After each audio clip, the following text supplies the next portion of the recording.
Hello, and thank you for joining us.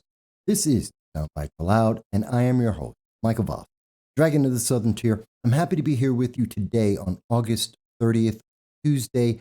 It's currently about 7:25 p.m. Just a little while ago, Joe Biden spoke before an audience in Scranton, Pennsylvania, not very far from where I live, and he decided to speak to the entire nation to talk about gun control. Now, we have not seen the actual speech. We're going to be watching this on C-SPAN with you. So this is going to be our live reaction to what Joe Biden has to say.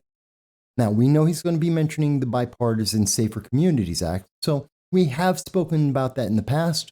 We will be referring to it, but we're going to do a live commentary with you, or our commentary, as we see this for the first time, to address what Joe Biden is actually saying about gun control, about whether or not you will be safe, and if the government can actually make you safe without your Second Amendment rights. Now, before we get to that, I do want to mention that if this is the first time that you are seeing our channel, we welcome you. We thank you for being part of our audience. In addition, we want you to know that we do long-form political commentary. In fact, every Sunday at 2:30 p.m. Eastern Standard Time, we do a live stream with you. We reach out to everyone around the world to hear what you have to say about the issues that are affecting us all. And we look forward to hearing your feedback, your calls, your tweets, your text messages to us to let us know what you think is important. Because we believe in the First Amendment. We believe in free speech, not just for Americans, but for everyone in the world, even if the internet overlords don't agree, even if your government may not agree. We hope that you will join us every Sunday at 2:30 p.m. Eastern Standard Time. Now, with that said, what we're going to do is basically go over this entire speech exactly as it's stated by Joe Biden. Unlike the major media, we're not going to be cutting out this section or that section. We're going to listen to the whole thing together to see how honest Joe Biden is being about what he has to say. It should be quite interesting. We are getting this live from C-SPAN itself. Okay? So there is no edit being made by any other news agency whatsoever. This is exactly what he had to say.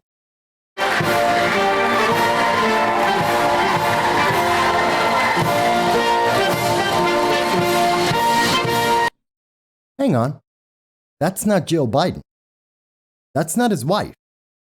Why did he have to look for this woman to grab his hand? What's up with that? Why is he needing to be led out to the public? Let's try and jump back. Can I jump back on that? Yeah. So, again, let's play from the beginning because this looks odd. Joe Biden is being led. He's actually looking for someone so he can be led out to the audience. Let's see if I saw that right.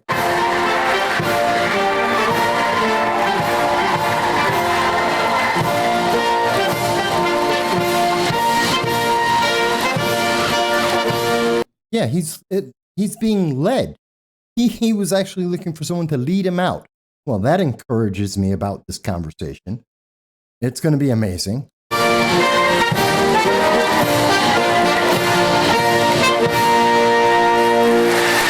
Mr. Mayor, thank you. Wait. Oh, that's funny. That's funny. So Joe Biden, they bring him up, and then everyone leaves him. They just walk away. And he's like, wait, come back. I'm the president of the United States. Come back. I want to talk to you. They just leave the stage. They just left him. They're done. They're done with their conversation. Okay, let's see what else happens. I wanted the Caseys to come up with me because where I come from, Scranton's Casey's country. We got raised in the same neighborhood in Greenridge, not far from two of the best little candy shops in the whole country. And I just wanted to they can't deny me. That's why I wanted them up here. I want them to know. And by the way, this guy has more integrity in his little finger than most people have in their whole body. That's why I love working with him. Welcome home. And Wow, these people were so happy and so thrilled to be on stage with Joe Biden that they were walking away from him immediately. They didn't want to be on the stage with him. And so these platitudes really seem hollow to me because they don't want to be around. They're trying to get off this stage. They don't want to be seen with him. I mean, that's how it's coming across. Let's see what else goes on. And like me, he married way up. Way up. Thank you very much. Appreciate it.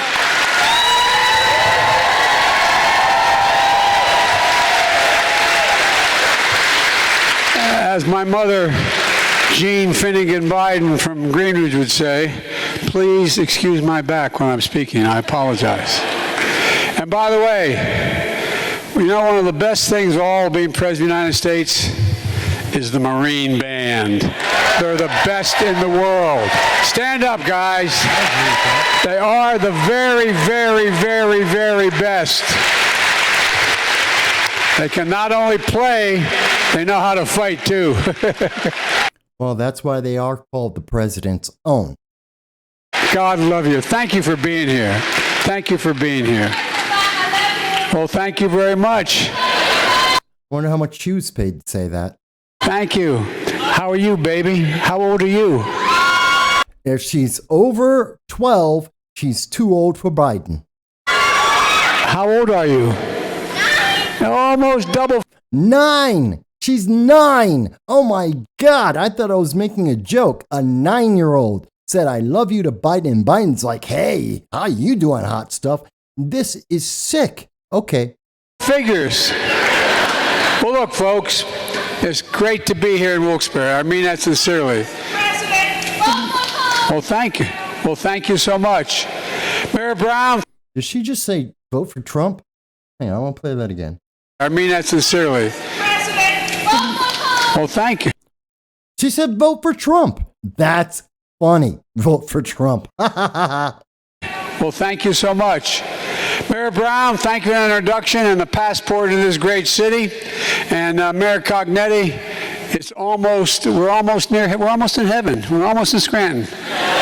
He's almost in heaven. I don't know about everyone else. Almost. Being raised in Scranton, they used to say, you're going down the line. At any rate, you know, and what a leadership lineup you have here in Pennsylvania. I want to thank your outstanding governor, Tom Wolf. Tom and I have been friends a long time. He's truly one of the best governors in the United States of America. I was just talking about Tom Wolf, Pennsylvania, earlier in a tweet today, and he's trying to buy votes.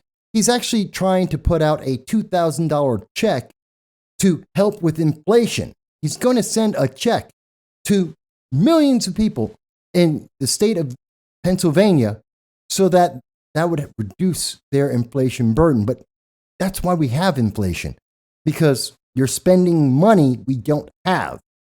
It's stupid. It's actually counterproductive. It's increasing inflation. This is insane. So that's Tom Wolf for you. Okay. Not a joke. Not a joke.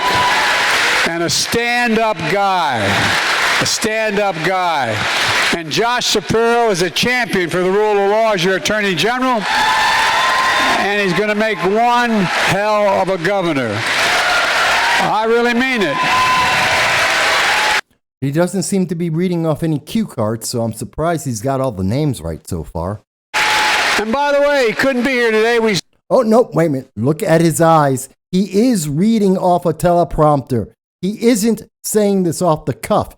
Look where his eyes are pointing. He's reading this. Okay, so he doesn't even know who these people are. Fair enough.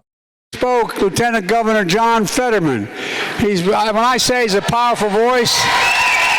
John Fetterman, the man who wants to get convicted criminals, convicted murderers, and wants them released back into the public.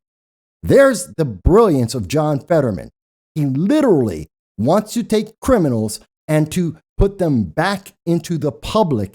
Murderers, he wants to put them back in the public. This is who he's supporting. Okay, that's fine. I used to be in the old days a pretty good athlete, and if someone was really big and tough, you say, I wouldn't screw with him if I had a sledgehammer. Well, I tell you what, Fetterman's a hell of a guy. What the hell does John Fetterman's build have to do with legislation? This isn't a basketball game. This isn't wrestling. He's talking about John Fetterman being, by the way, a guy who just had a stroke. So I don't know how healthy he seems to think John Fetterman is. I mean, maybe in comparison to Joe Biden, sure. But John Fetterman is not in good health. But no matter what his build may be, no matter what his health status may be, what does that have to do with legislation? It doesn't matter how physically fit you may be. And if you look at Jerry Nadler, there's proof perfect right there, as well as looking at Joe Biden. Powerful voice for working people, and he's going to make a great United States Senator. He's going to make a great United States Senator. And as I said, Bobby Casey is one of my closest friends, one of our great United States Senators. Such a good friend and such a great guy that he has to read it off a teleprompter because he doesn't know the guy's name. Okay. Your congressman, Matt Cartwright, is the real reason I'm here. I'm in Cartwright country. He knows how to deliver for this district, which is so close to my heart. Look, I especially want to thank all the members of law enforcement that are here, many of whom are behind me, for always being there for us. Isn't his party trying to defund police in Pennsylvania, as well as in New York State, California, Washington? They're trying to get rid of police in half the country. They've been defunding the police on a regular basis. That's his party, the Democratic Party. And he's talking about how great he loves the police. Maybe you may want to stop defunding them. Just a guess. And we should always be there for them. And by the way, also a group that you need badly, you don't really appreciate till you need them, is the firefighters. The firefighters have been with me my whole career. And let me tell you something. There's an old expression, God made man, then he made a few firefighters. Because you got to be crazy to be a firefighter. By the way, please sit down. I'm sorry. Please sit down. I keep forgetting. Thank you. But look, when I ran for president, I said I looked at the world the way I looked at it growing up in Scranton, and that wasn't how. He didn't say he looks at the world, we're America, like he looks at a 9-year-old. Did you see how he was looking at that 9-year-old, said, I love you? Yeah, that. America would be better off if he looked at America the way he looked at that 9-year-old in this conversation. Hyperbole. I meant that. What families wanted was in Scranton when I was growing up with my mom and dad and my grandpa was the basic as it is today. A decent job. The opportunity to be treated with dignity. Everyone. My dad would. Joe Biden did not grow up middle class. Joe Biden did not grow up as a working class guy. Which college did he go to? Yeah, okay. Say everybody's entitled to be treated with dignity, just simple dignity. The fact is that they want to be able to go to good schools, in safe neighborhoods, a decent place to live, and just a fair shot for their kids. A peace. Where was all this conversation during the BLM riots? Where was that conversation about we just want to have decent, safe homes, decent, safe communities? Where was that as they were burning down Minneapolis, as they had the Chaz and the CHOP, the autonomous zones in Atlanta and the rest of the nation? They tried to do it in Austin and New York when they were trying to burn down government buildings. Where was all that talk about safe communities and trying to have wonderful education? Where was all that then? Oh, yeah, he didn't care about it because that wasn't going to help him get votes, I suppose. Let's go on. Peace of mind knowing your kids can go to school or the playground or the movies or the high school game and come home safely and not have to think about it. But for too long, too many families haven't had that peace of mind. They watch the news and they see kids being gunned down in schools and on the streets.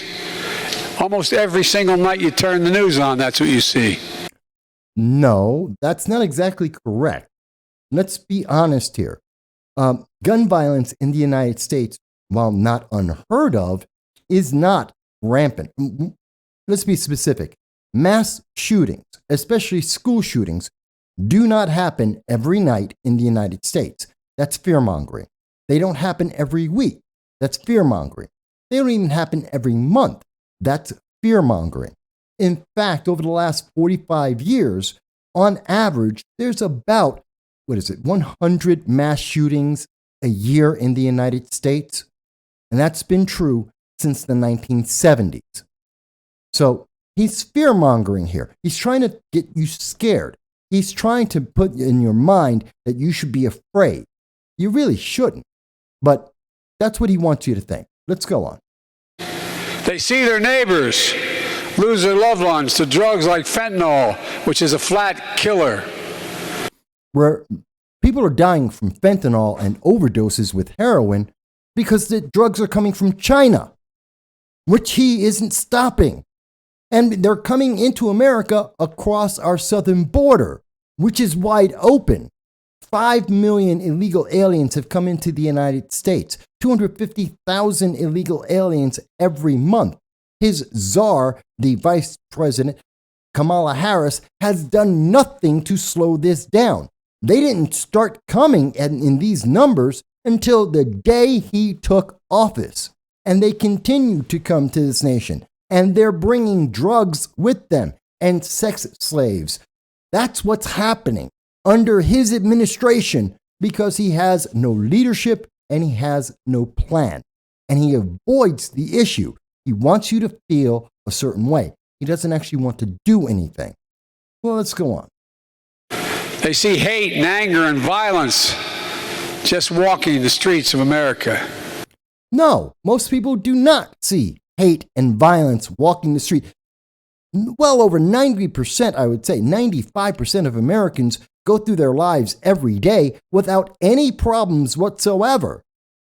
What is this? What, we're in the OK Corral? This is the Wild West? What does he think? Does he think that every city is like San Francisco with homeless people at every single corner just dropping their feces on the sidewalk everywhere in America? That's not happening. Let's be realistic. That's not what the average American is actually experiencing. The majority of Americans are not experiencing that. Once you step outside of the Democratic strongholds, New York City, LA, Seattle, once you get out of the major Chicago, Baltimore, Detroit, once you get out of these major Democratic strongholds that have been held by them for decades, then everything gets very calm. Not to say that there isn't any crime or any violence, but it's nowhere near the amounts in comparison. I don't know what he thinks America is like. He's so disconnected from the average American citizen, it seems. Let's go on. And they just want to feel safe again. They want to feel a sense of security. And that's what my crime plan is all about. You know, I call it the Safer America's Plan. And both your members of Congress voted for it. No, he's talking about the Bipartisan Safer Communities Act. It's not a Safer America's Plan. That's a brand new thing. He's rebranding the law because it sounds better. And he's trying to take credit for it. He had nothing to do with this. This came out of Congress. This is, in fact, a bill that came from Senator Marco Rubio. Again, I don't give him any credit for it because I think it's a terrible bill. And it's a compilation of a bunch of other bills, and I'm sure we'll get into that in a moment. But this had nothing to do with Joe Biden. Let's get that straight. Joe Biden was trying to push ghost guns. Do you remember that? That was just a couple of months ago. He's forgotten about ghost guns already. Now it's about the Bipartisan Safer Communities Act. I'm sorry, that's not honest. That's not real. Let's go on. It's based on a simple notion. When it comes to public safety in this nation, the answer is not defund the police, it's fund the police. You need to have a conversation with Cori Bush, Anna Presley, Alexandria Ocasio-Cortez. You need to talk to the squad and the progressives, not only in Congress, but around this nation, and remind them that because they believe that they need to defund the police. They are still making campaigns. They are still campaigning on trying to defund the police. So there's some kind of disconnect between Joe Biden and the rest of his party because they don't believe the same thing. Let's go on. Fund the police and give them, we expect them to do everything. We expect them to protect us, to be psychologists, and to be sociologists. I mean, we expect you to do everything. I'm not joking. Everything. You realize more police officers are killed dealing with domestic violence than anything else? Yes. Do you realize that? Yes. The point is, we ask so much of you. So much of you. I've not met a cop who likes a bad cop. There's bad in everything. There's lousy senators, there's lousy presidents, there's lousy doctors, there's lousy lawyers. No, I'm serious. Why is he jumping to, he's going from saying, we love our police, the police do a great job. By the way, there's bad police. They do a horrible job. How can you jump like that in the space of a sentence? In a space of a sentence, he went from lauding the police, which opposes what progressives and Democrats in his party believe, to now demonizing police. In the space of a sentence. That's kind of rough. Okay, let's go on. But I don't know any police officer that feels good about the fact that there may be a lousy cop. And I'm tired of not giving the kind of help they need. Folks, look, we're in a situation in this country where we have to give them additional resources they need to get their job done. Matt gets it, Matt Cartwright, and this is not hyperbole. Do you mean the resources like hiring more police, not hiring social workers, not hiring non-police community, community groups?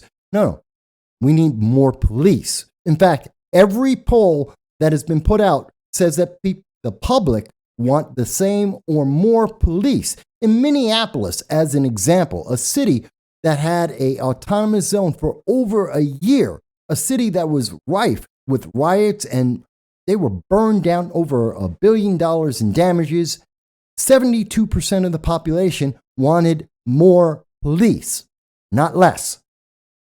So what's he actually trying to say here? What resources are you looking to give police officers? Are you going to hire more? Or are you trying to change the numbers? You're trying to revision and reform the police by adding a bunch of social workers that don't get the job done. Unless you think social workers can handle crackheads that are trying to rob moms and dads all across this nation. Let's see what else he has to say. Matt's the chair of the powerful subcommittee that controls the funding for public safety. He knows what it means investing in effective and accountable community policing that builds public trust and strengthens public safety. What? He mumbled there. I'm old enough to remember when cops used to walk the beat in Wilmington and in Scranton because they knew everybody. They knew the kid. They knew if something was trouble. They knew whose house to go and knock on the door and say, "Mom, your son just did." I'm not being facetious. No one thinks that's facetious. We just think that that's not appropriate. You can't have police do that anymore.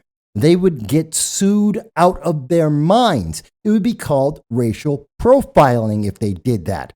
They can't go into the communities. That's assuming that they can get into the community, because how many times has BLM and Antifa blocked the police, prevented them from arresting people or for going into certain communities?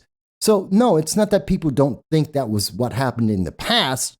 We just understand you can't do that today because of litigation and because of radical far left organizations that won't let police do their job. Let's go on. They knew the neighborhoods. As part of the American Rescue Plan, I signed into law last year, which they voted for, we set aside $350 billion, with a B, billion dollars for state and local governments all across America. Remember that plan that spent money we don't have that caused inflation? You know, the 9.1% inflation, the recession that America is in? Yeah, that plan. Okay, just so we know what we're talking about. And urge them to use it like your governor did to make communities safer. Here in Pennsylvania. Wait a minute, it didn't make communities safer.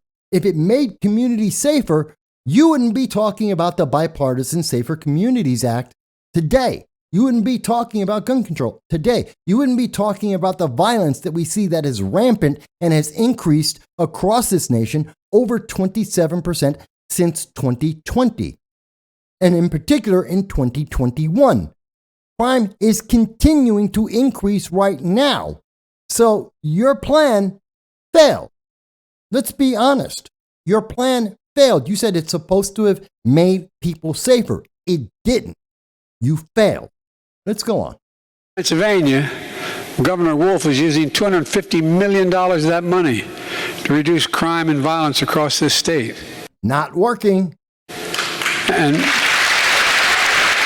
Mayor Brown just described how it's helping fund community policing here in Wilkes-Barre. But guess what? Community policing doesn't work. That's like hiring social workers. It doesn't work. It has not worked. We know this for a fact. They've been trying to get community policing since the riots of BLM in 2020. And we have seen that in states across this nation, cities, the 22 major Democratic cities across this nation, community policing has failed. It doesn't work. That is a fact. The numbers speak for themselves. Empirically, that's not effective.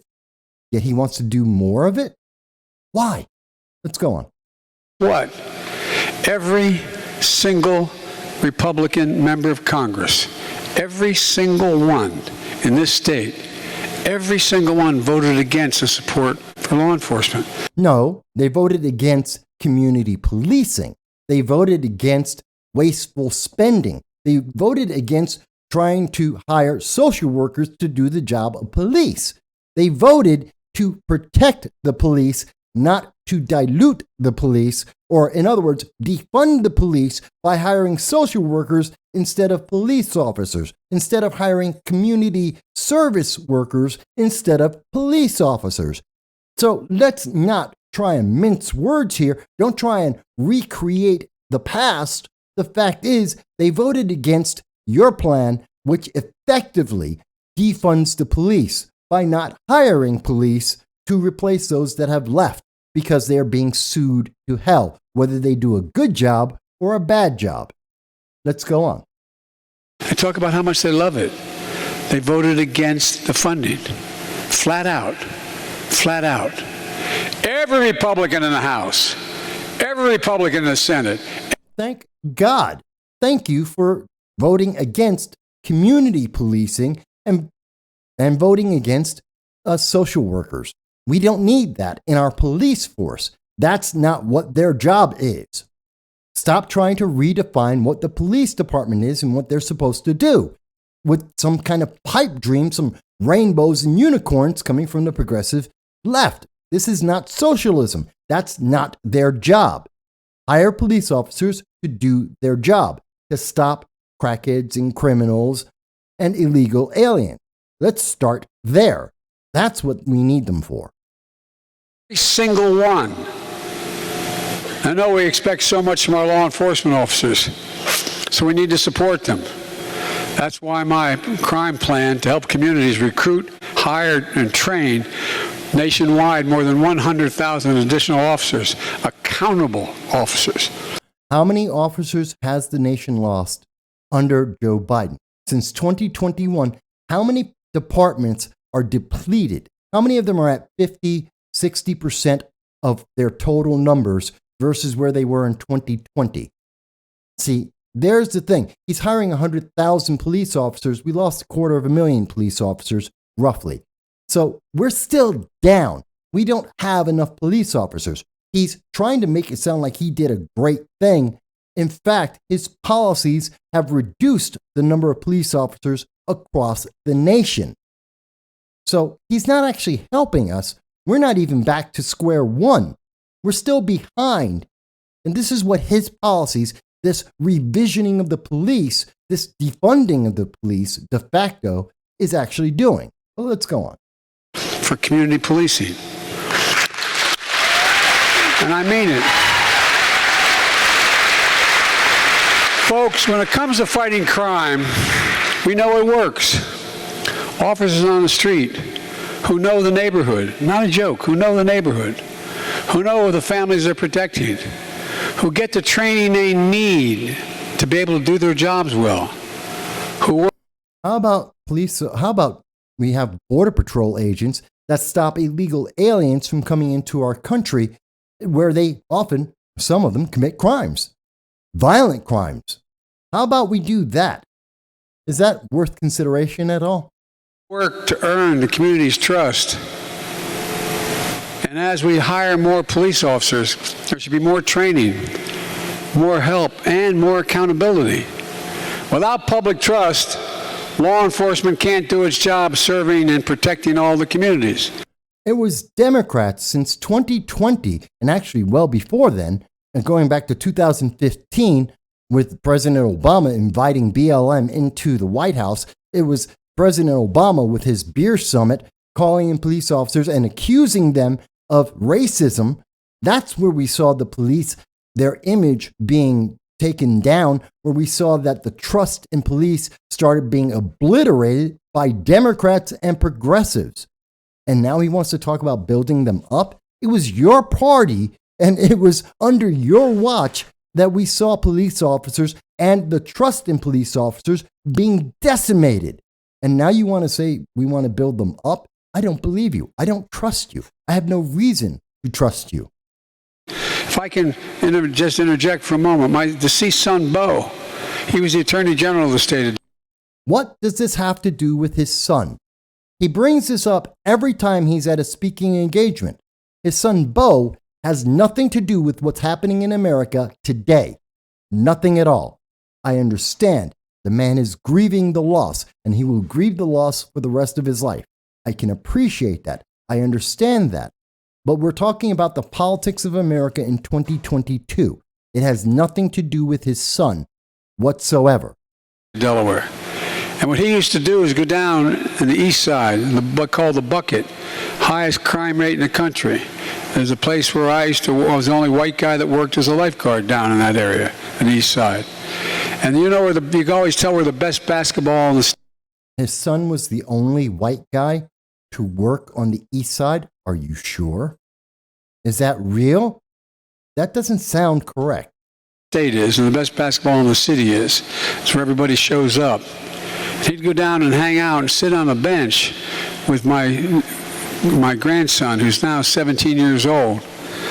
And the police used to be in the car, the local city police. And he'd walk up and bang on the window. Say, "Get out of the car, damn it, meet these people." Is there any evidence of this actually happening? I do not recall this ever happening. I do not recall any news media covering this. I don't even remember him mentioning this story ever before. I could be mistaken. I could have missed this. But as far as I can tell, this never happened. Now, maybe we will see the mainstream media come up with this story somewhere and show us that it did happen. Let them see you. Let them know you. Let them know who you are. Well, the truth was, remember what happened to community policing? We went from having enough cops on the street to cities doing well and then deciding they don't need more police officers. No, only in Democratic cities do we see that. We saw that police were demonized. They were fired. I'll give you a great example. In my city, in Binghamton, New York, under former Mayor Matt Ryan, he fired police officers. He cut the police force because he was a progressive, because he didn't like the police, because he wanted to eliminate as much of the police as he wanted. And since that time, thanks to other progressives in New York State, we've seen the police degraded and demonized such that it's very difficult to get new police officers. In fact, at this moment, in my community, in the southern tier of New York, we have organizations like Progressive Leaders of Tomorrow, basically an offshoot of Antifa or BLM, that are going around to the black community telling people, don't be police officers. And then they turn around and say, hey, there's not enough black police officers in our community. Gee, I wonder why. Let's be honest about these things so that we can answer these questions honestly. We cannot get to a solution if we're not being honest. So they reduced the police forces. So you didn't have 2 cops in every vehicle. You had 1 cop in every vehicle. And I don't blame 1 cop for not getting out in some certain neighborhoods, not getting out of the car. And what happened? What neighborhoods could he be referring to? I wonder, what neighborhoods are you referring to, Joe Biden? Are these poor people? Are these people of color? Gee, I just wonder about that. And I wonder if anyone would ever question you about what kind of neighborhood are you talking about? What happens is, it used to be, I can remember that when my son was the Attorney General, he'd go around in the tougher neighborhoods and he would ensure that every single cop gave his cell phone number to the local liquor store owner, the local church. Is there any evidence of this? Is there any evidence that backs up this story? And again, I watch the news all the time. I'm a news junkie. It's possible I might have missed it because Joe Biden wasn't a politician, but I don't ever remember hearing this before. Church, the local grocery store, the local hamburger joint. So if there's a problem, they pick up the phone and call. Because what do people not want to do in tough neighborhoods? They don't want to be the one identified as turning so-and-so in. I remember going on the east side in Wilmington in one of those old Victorian 3-story apartment buildings and going up to see a woman whose name she's passed away but won't mention her name now. Why not mention her name if she's passed away? Mention her name. What's the problem? Other than people would know who you're talking about, and we could verify if that individual had ever met Joe Biden. In other words, this is a great cover story. It sounds good. It sounds like something that people can relate to, but there's no proof of it. And you're not going to give us the proof because, just like his friend Corn Pop, when we find out names, we can actually track down if the story's true. So this sounds like something to cover his ass, not trying to be honest with the American people. And stand in that rotunda, that part that's stuck out around the building, and she'd say, Joey, I know what's going on. They all plan it downstairs. I can hear them, but I'm afraid to tell anybody. The gangs. Wait a minute. If she's afraid to tell anyone about these gangs, why is she telling you? And did you tell the police immediately afterwards? Hey, Joey, did you go to the police and tell them about these plans the gangs were making? You, not that woman, you. And so I got her so that I got a phone number for the local cops. She'd call. They promised not to identify her. Wait a minute. So he gave her the number to call the police. He didn't go to the police for her. And she was terrified of being identified. And she was talking to you, Joe Biden, for God knows what reason. She was talking to you about this situation, and you passed the buck. You didn't actually do something. You passed the buck and told her to do something she didn't want to do because she was afraid of reprisal. Rather than you saying something, presumably when you were in elected office, to stand up and say, hey, I'm the elected representative and I'm standing up for my constituents and I want to tell the police and I am telling the community that there's something going on that we need to correct. Rather than you taking the heat for doing something in that community to make it safer, you passed the buck onto a scared old woman by your own description and made her do something she was terrified about. Gee, that doesn't seem to be very good, now does it? When we think about what he's saying, it really doesn't sound very good, does it? Because they knew there'd be retribution. And the crime rate began to drop for real, not a joke. Wait a minute, because of one phone call, the crime rate dropped? Are you sure? You know what? I'd love to know, what year did this happen? Give us some evidence so we can check this because it sounds made up. You forced an old woman to make one phone call, and when she did that, instantly the crime rate dropped. Okay, let's have evidence. Anyway, going on. Got to know people. You got to know, and you got to be able to trust the police. The police have to be able to trust the community. But we slipped away from that. We have a hell of a lot fewer cops today than we did when I wrote that initial crime bill. Gee, I wonder why we have a lot fewer cops. I've mentioned it before. We'll go on. But now we got to get back to it. And by the way, I'm not making the case there aren't bad cops. There's some really lousy cops. Again, why are you demonizing the police? You just said that we need more police, and now you're saying, but there's bad cops. And you're demonizing the police again. Why not just say, I want to get good cops? Don't demonize them. Applaud the good cops and say, we need more good cops.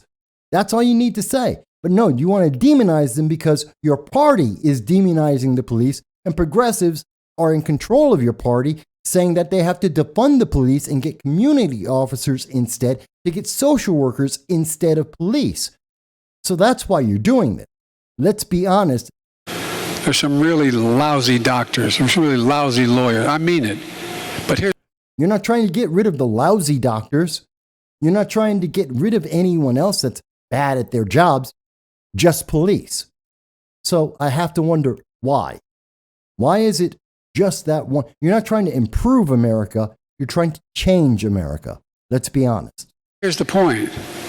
As we've seen too often, public trust is frayed and is broken. And it undermines public safety when it gets frayed. It literally undermines safety. Families across the country have to ask, why in this nation, for example, so many black Americans wake up knowing they could lose their life just by living their lives? No, many black Americans don't think that. Criminals might think that, but black Americans don't think that.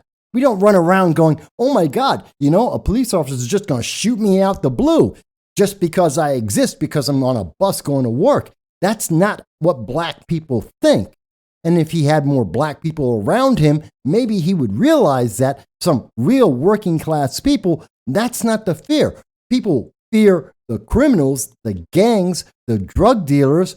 That's who I have to worry about. They might kill me. They might rob me, as we see in New York City, in LA, throughout this entire nation. We're seeing that, but not the police. They're not just randomly running up and just killing everybody. And we have the studies that have shown that that isn't real. It's a propaganda message. It's a message to get Democrats reelected. But when you look at the data, even from Harvard, a black professor in Harvard has done the numbers. It's not real. So he's again fear-mongering here. If you come from neighborhoods like I come from and down in Delaware, if you have a 16 or 17-year-old son and he gets a driver's license, you sit down and say, look, if you get stopped, put your hands on the wheel. Don't do anything. Just, I'm being serious. I'm being serious. Who's laughing? He loves to say, I'm being serious. We don't believe you because some of the stories you make are not credible. But yeah, everyone should tell their son and daughter, when the police stop you, don't act a fool. Don't do something stupid like try and reach over to your glove compartment or reach suddenly out of their sight that would make them think that you're probably pulling a gun on them. Yeah, don't do stupid things when you're dealing with police officers. That seems to make sense. That's a message for anyone in America, anywhere in America. And by the way, more white Americans get shot by police than black Americans. Period.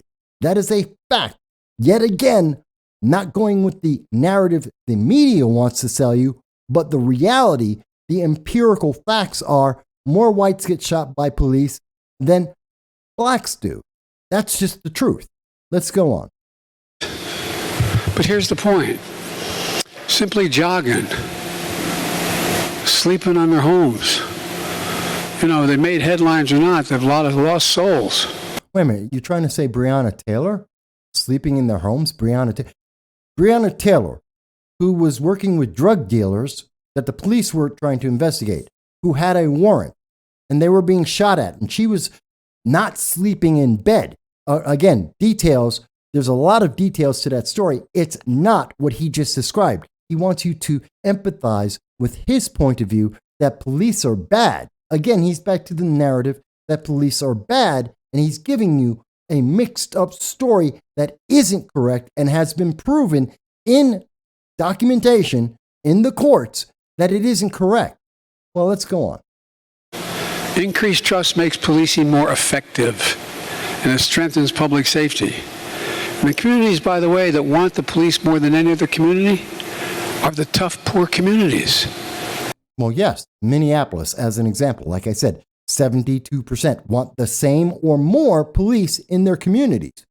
But if we're to believe what Joe Biden has just told us, that black people are terrified of police, that they believe the police are hunting them, that they're going to kill them randomly for no reason, why would 72% of black people in Minneapolis, as well as 70% across this nation, why would they want more police if they think the police are going to kill them randomly for no reason?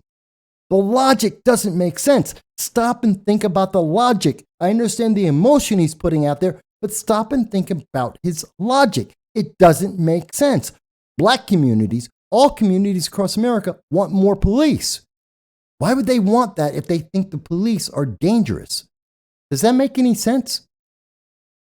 Black, white, immigrants, they need the help. They want the help. It's not they don't want it. They want the help. Without that, victims don't call for help. Witnesses don't step forward. Crimes go unsolved. Justice isn't served. I took executive action, which I'm allowed to do as president. I always admired governors. Well, there are a lot of limits to executive action. And to be honest, you've taken executive action that has been refuted by the Supreme Court. You've taken executive action that you don't have the power to do multiple times in the last 18 months. So to say that you have the power, that's not always true, not the way that you use it. But let's go on. Take executive action. But all kidding aside, to make some of these reforms. Who's kidding about executive actions? Why does he keep saying that? All kidding aside. No one's kidding about executive orders. No one's laughing about the power of the executive branch of the United States government. It's not a joke. Why does he keep making it seem like it's less than serious, less than ultimately important? For federal officers, I couldn't do it for state officers. One, no federal officer is allowed to use a chokehold. Wait a minute, you can't do it for state officers because states have the 10th Amendment. States have rights. They have a right to govern themselves. If you had the power, it would be a dictatorship, not a democracy. So let's be very clear about that. You don't have that power, and you should never have that power, and you should never imply that you have that power because you don't and you shouldn't, unless we want America to be a dictatorship, which some Democrats, some progressives may want. No federal officer can restrict, there's restricted no-knock warrants. We created a national database for officers who have misbehaved and been held accountable so they can't hide. My plan will help make sure that state and local governments adopt these same reforms. My plan does something else really important. It addresses the opioid epidemic. Notice how many people are dying of opioid overdoses now? You want to help the opioid epidemic? You want to stop people dying from opioids and fentanyl? Shut down the southern border. Let's start there. Stop the drugs from coming into America. Start there. It's not a perfect answer. It's not the most effective answer. It is part of an effective answer. Stop the flow of drugs coming into America. Stop legalizing drugs in state after state after state. Let's stop glorifying the drug culture. How about these steps first? Doesn't that seem to make sense? Let's see what Joe Biden's plan is. Now, and by the way, laced with fentanyl, the Attorney General Shapiro can tell you more about that you never want to know for a fact, for real. He's been such a strong leader on this, but we're going to impose tougher penalties for deadly fentanyl trafficking. That's poisoning communities across this country. How about we stop the southern border immigration, which is an open pipeline of drugs into America? How about you penalize China for creating the fentanyl and sending it through the pipeline into America? Deal with it at its source.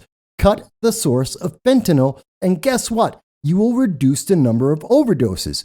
In addition, help people because we shut down the world. That increased the amount of drug use in the nation. How about you address that? Get people working again, actually opening up the community. Stop with these with the mask mandates and the vax mandates and forcing people to allow the government to micromanage their lives, let people make their own decisions, and you probably will have less overdoses. Probably. Not guaranteed, but sounds like it's an option that we might want to try. This is a key part of the unity agenda I'm announcing that I announced in my State of the Union address. We can do this. We have to do this. We'll make America safer. My plan also takes common sense action to reduce gun violence. Common sense. What is common sense about denying American citizens the right to defend themselves? Perhaps he's going to have an answer for it. Let's see. And violence overall. It builds on the progress we made this summer when I signed into law the Bipartisan Safer Communities Act, the most significant gun safety law we passed in 30 years. That is a lie. That is an unmitigated, absolute lie. Let me stop right there, and I want to go over this very quickly with everyone because you may not know. The bill he's talking about is S-2938, the Bipartisan Safer Communities Act, which you can see here. It is very long. It's ridiculously long, but this is a spending bill. This isn't about making you safe. This is about spending money, and spending money quite badly. In fact, I talked about this on June 24th on the Liberty First Foundation Roundtable, going into detail about how it's wasting money. $200 million just in 2022 alone in just one part in the safe schools and citizenship education. It's a slush fund that has not made any school safe. This is already existing law, and he's just putting more money in it, even though it has never effectively used the money that it already has. It has extra money every year that it's been around.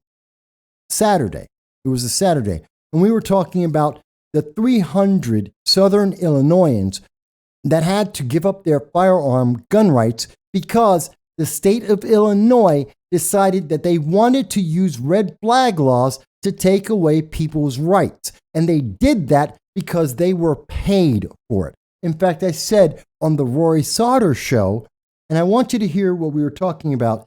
This is what happened on August 24th.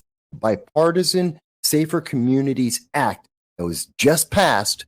What is it doing?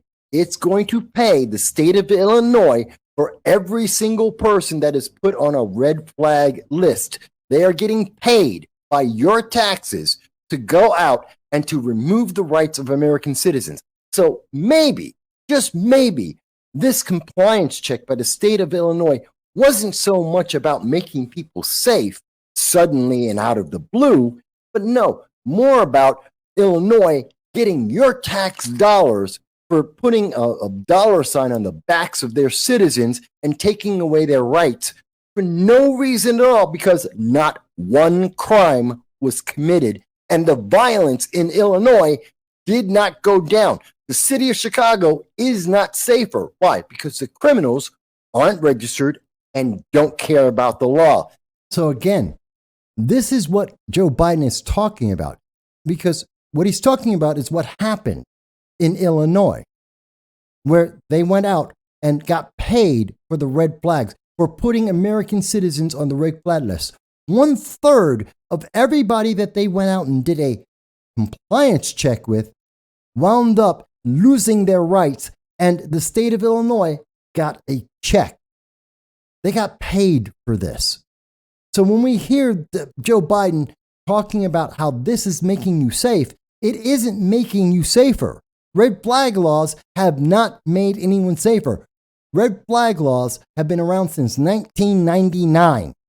We have still had mass shootings in exactly the same amounts as we has always had them. We have seen this. It is in 18 states and Washington, D.C., and we still have mass shootings and school shootings. It has not changed anything. It does not make you safer. It is not effective. So he is lying to the American people when he says this is the most significant thing in 30 years. No, this is the biggest spending on a gun bill in the last 30 years. but it is not making you safe. Not in the least. Let's go on. It took 30 years. These are people who are clapping that have absolutely no idea about gun control. They have no idea about crime rates. They have never looked at any of the data that exists from the FBI, the Crime in the USA, the New York GIVE report, any of the studies, any of the reports that actually show the actual data and how ineffective the gun control the Democrats have been promoting for 40 years has been. This is a failed idea. It sounds great, it makes you feel good, and he is lying. Let's go on. And we beat the NRA. The NRA isn't committing crimes. The NRA is not committing mass shootings or school shootings. They have nothing to do with this. If you're trying to beat the NRA, it doesn't surprise me that crime is up across this nation. It doesn't surprise me that mass shootings continue. You're fighting the wrong people. You're going after the wrong group. They're not the problem. The criminals are the problem. Someone deciding that the only choice they have in life is to kill another innocent life. That's the problem. You're fighting the wrong thing. You're fighting law-abiding American citizens. There's 165 million American citizens who own firearms. 99.994% of them never commit a crime. That is a fact.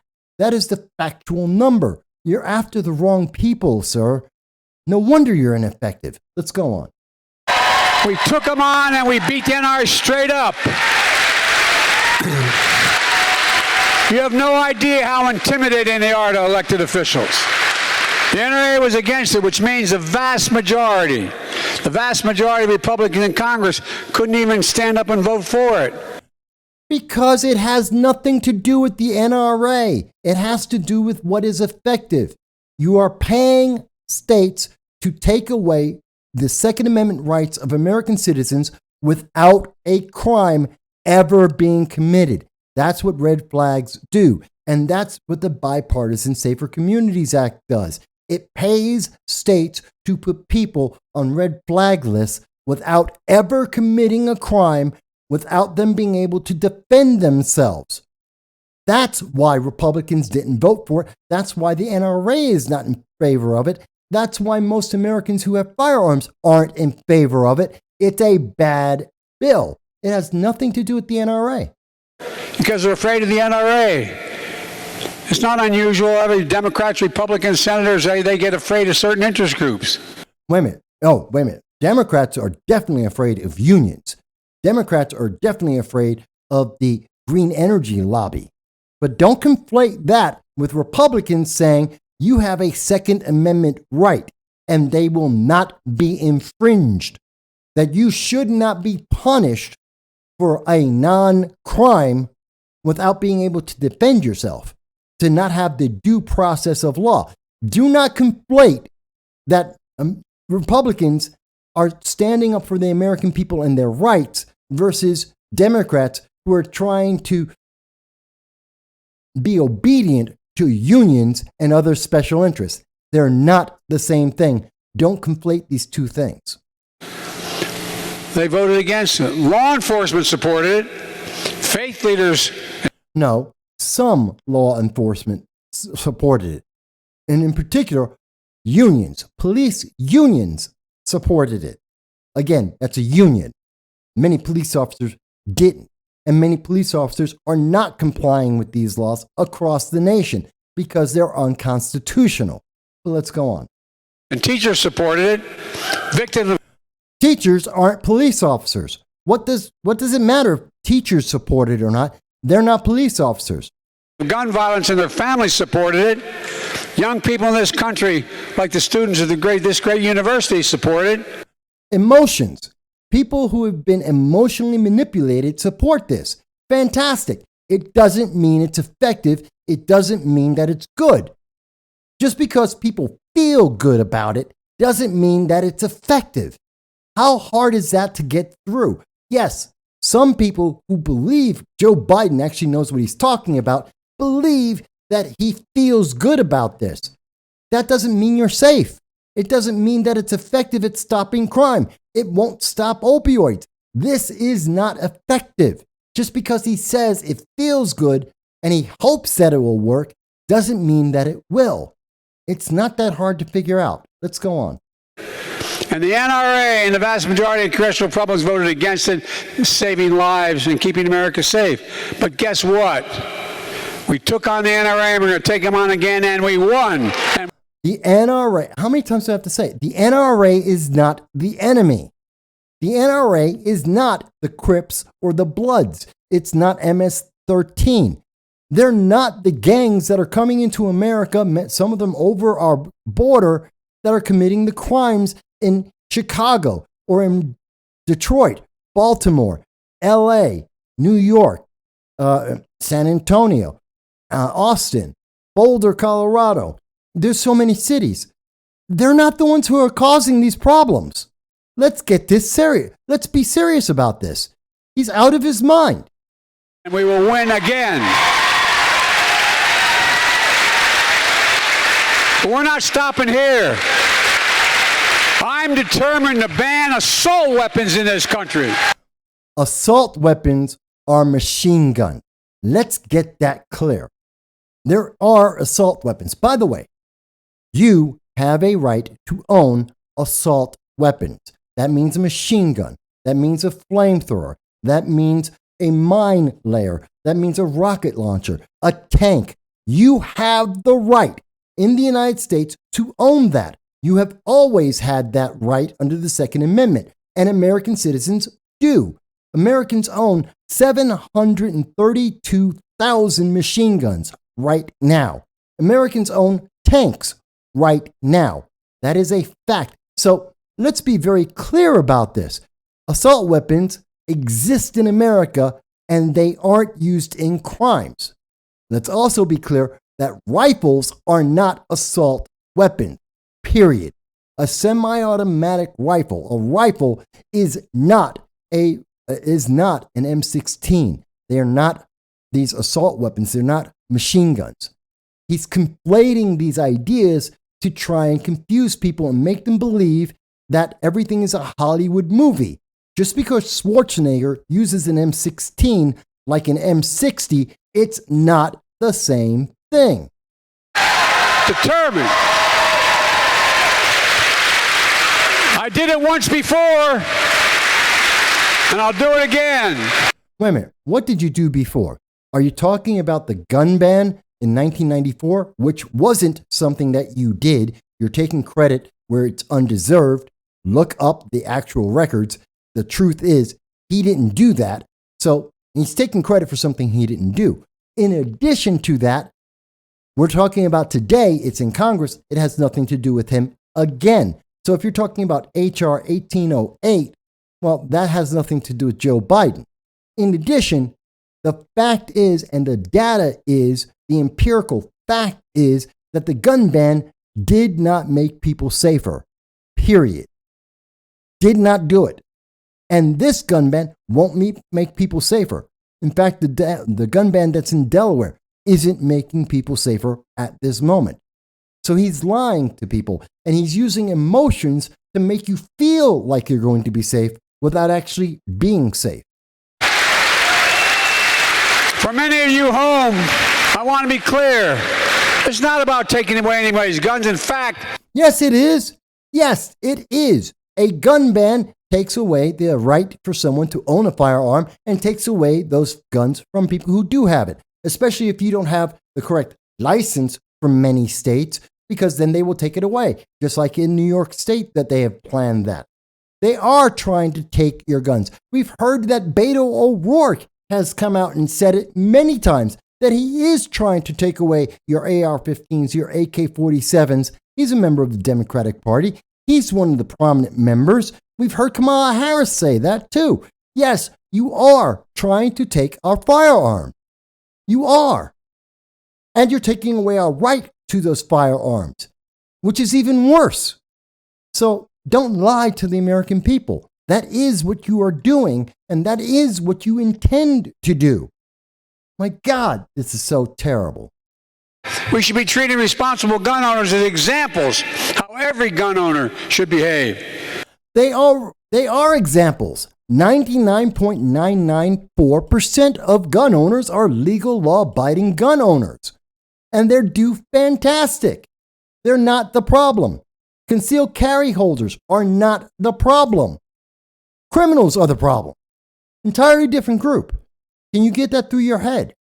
I have 2 shotguns at home. It's a long story, but I'm not opposed to guns.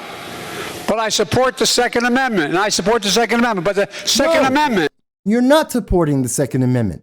Red flag laws do not support the Second Amendment. Gun bans do not support the Second Amendment.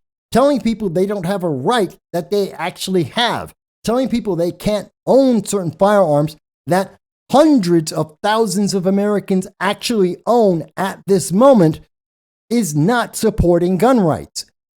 What your words are saying do not match your actions and the reality, empirical reality that we exist in.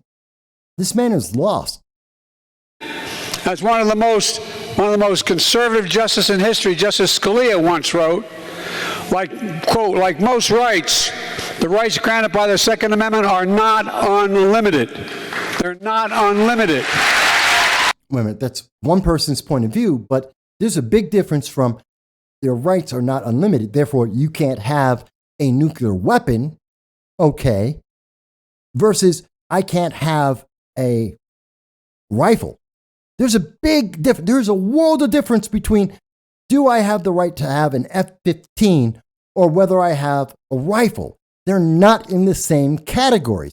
And I will say again, Americans do own tanks right now. Americans own flamethrowers and rocket launchers. And yes, most importantly, Americans own machine guns. That is a fact from the ATF itself.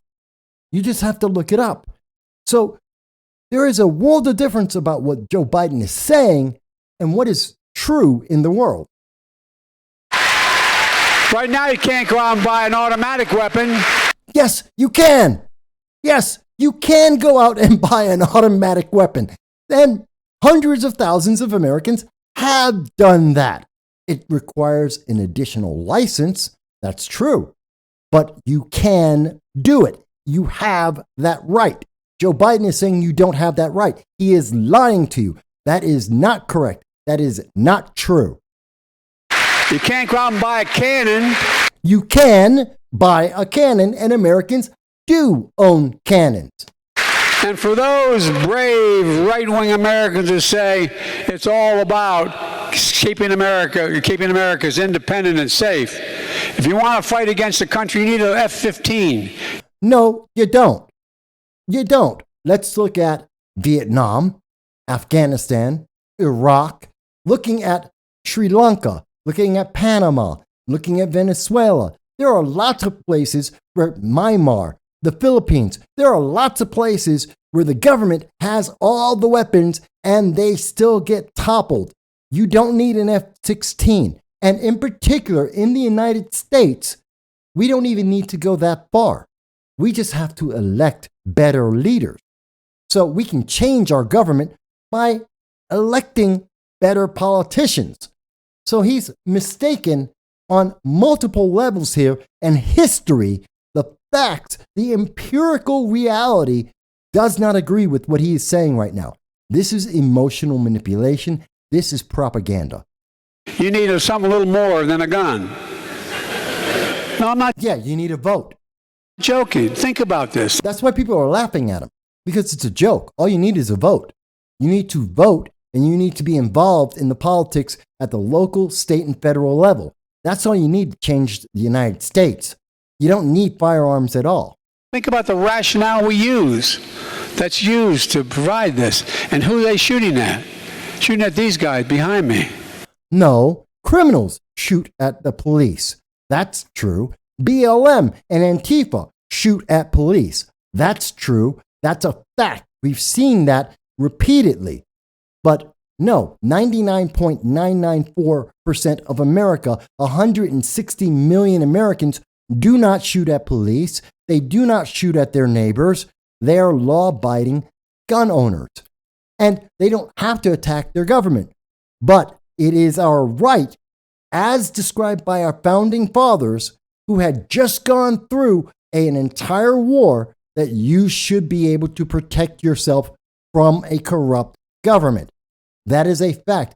He may want to reword that. He may want you to reimagine that. But the reality is, they saw what happens when a government becomes corrupt.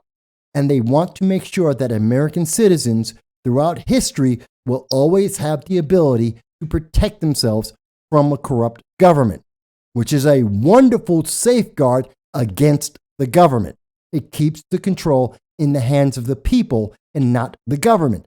This isn't a difficult thing to understand. It isn't being taught to our kids. It's not being promoted in the major news media. And we have corrupt politicians like Joe Biden trying to tell you that that's not the reality. But he is empirically wrong in everything that he's been saying just now. Folks, look, I went to every major school shooting in the country since I was a chairman of the Judiciary Committee all the way through. That's not true. As vice president and president. Over 48,000 people died from gunshot wounds in 2021. Let's be very clear. Half of those people died, actually more than half of those people died because of suicide. So it's not gun violence, it's suicide. So now you've gone from 48,000 to 24,000. Now, do you want to talk about the gangs and how much violence is because of gang violence? We can keep going through the numbers. It's not nearly as much as he wants you to believe. And again, that's still less than 0.5% of all the Americans who own guns. Many of these are gangs fighting against other gangs. So it's not exactly the picture that he's trying to paint for you. So let's go on. In the United States of America, over 26,000 by suicide. When guns are the number one killer, listen to this, the guns are the number one killer of children in America. That's not true. That is not true. Guns are not the number one killer of children in America. You can go to the CDC right now. No, they are not. That's not true. I believe it's cancer is the number one killer of children in America. And matter of fact, let me look this up. So I just looked it up. The leading cause of death. This is from the CDC, Centers for Disease Control and Prevention.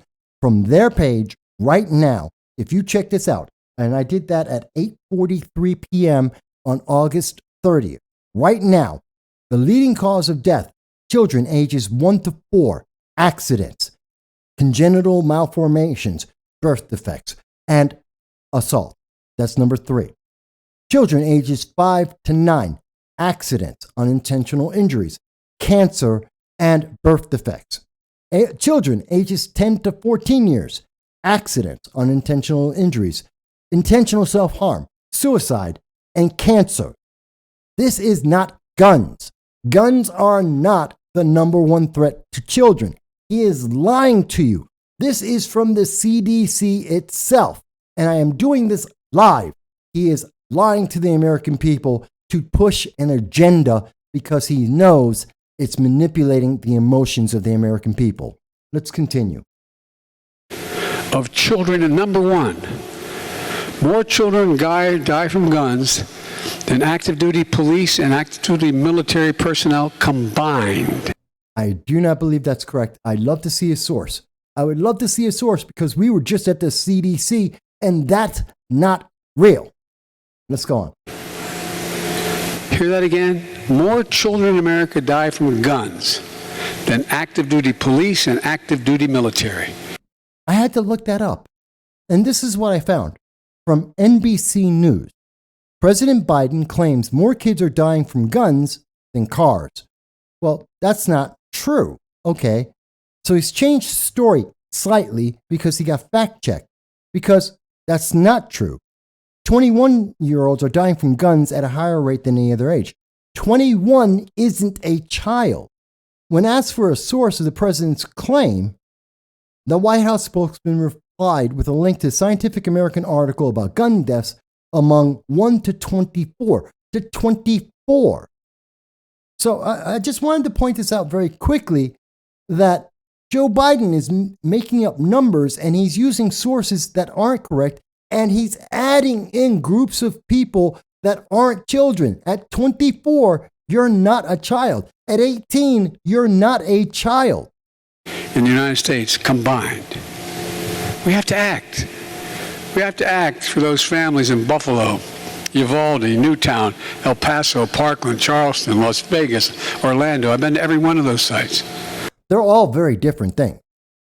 Buffalo was because of a radicalized far-left racist. Uvalde was because of a kid who apparently was rejected or had mental issues, and that's completely separate of MS-13 or any of the gang shootings that we see across America. That had nothing to do with the Orlando shooting or the San Bernardino shooting or the shooting in Boulder, Colorado. These are all separate issues. They're not the same thing. So it's kind of odd that he's trying to combine them all as if they're all the same issue with all the same causes. That's not real. Sit down with those parents. I spent 4 hours last time. Met with every single one of the parents and families that lost someone. See the looks on their faces. Think about it. Think about the devastation that's occurred. I do think about it on a regular basis. I think that the police should have gone into that classroom a hell of a lot sooner than they did. I think the inaction that has been suggested by Democrats who are afraid of the politics, the eyeballs on what they're doing, caused children to die. I think that if people were able to defend themselves like the Buffalo shooter was terrified of, that, you know what, if people were able to defend themselves by wearing body armor or by being able to return fire, he would have died. In fact, that's what he said himself in his diatribe out to the public, that one of the things he was concerned about is whether or not someone would conceal carry and stop him in Buffalo. And then he remembered he was in New York State, so he didn't have to worry about that. See, the answer, in fact, very often is a good guy with a gun. Matter of fact, it was President Obama's study himself after Sandy Hook that he put out a study, and they found out that being able to own a firearm saves 500,000 to 3 million lives a year in America. But you don't want to quote President Obama's study, do you? Because that doesn't get the same emotional reaction. You liar. We have to act for all those kids gunned down on our streets every single day that never make the news. There's a mass shooting every single day in this country. That is not true. That is not true at all. Empirically, that is not true.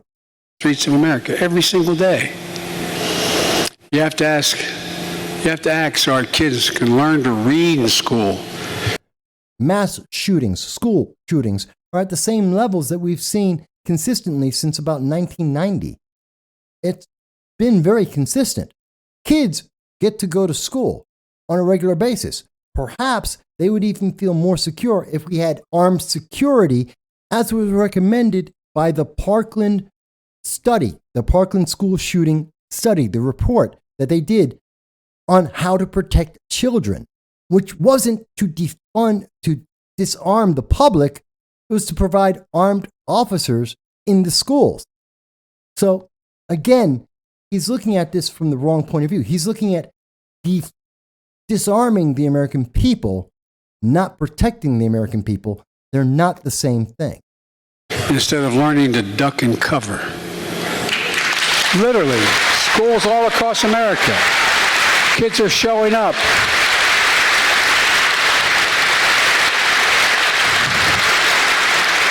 The psychological damage done to our kids, not just COVID. The psychological damage which COVID is responsible for, a lot of it in the last year and a half, but the psychological damage is coming from the major news media and politicians like Joe Biden who are telling them that they're going to die any moment from gun violence, which isn't a reality for 90% of this nation. If you're not inside one of the major Democratic cities, your chances of being shot are incredibly low because MS-13, the Crips and the Bloods and all the different gangs, they're just not concentrated in the middle of America. They're not concentrated outside of the major cities in America. So your chances of being shot are not that significant, quite honestly. But we try to convince the kids to be terrified of that. We convince parents to be terrified of that idea, even when it's not real. But COVID, what it's impacted, how it's impacted us. And on top of that, a child going to school, children see this on television. You know, we're living in a country awash with weapons of war. No, we are not in a nation awash with weapons of war. A rifle is not a weapon of war. It's very simple. Stop saying this lie. Weapons that weren't designed to hunt are designed to take on an enemy. That's what they're designed. It doesn't, first of all, the Constitution is not restricted to hunting or target shooting or sporting. That isn't what the purpose of the Second Amendment is. It has never been that purpose. And yes, it is to defend yourself from someone who would cause you harm. And that could include the government. And that's perfectly fine. And for 160 million, more than 160 million Americans, that's how it's used. That's not the problem.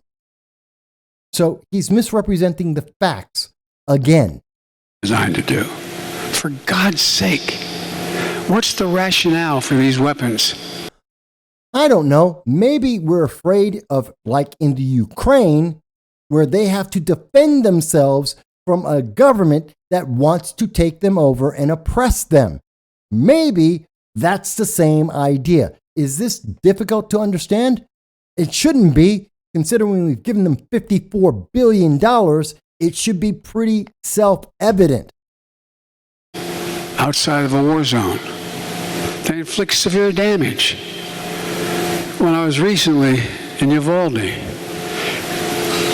I almost hesitate to say to some of the kids in here, you know what some of the parents had to do? Supply DNA. Supply DNA.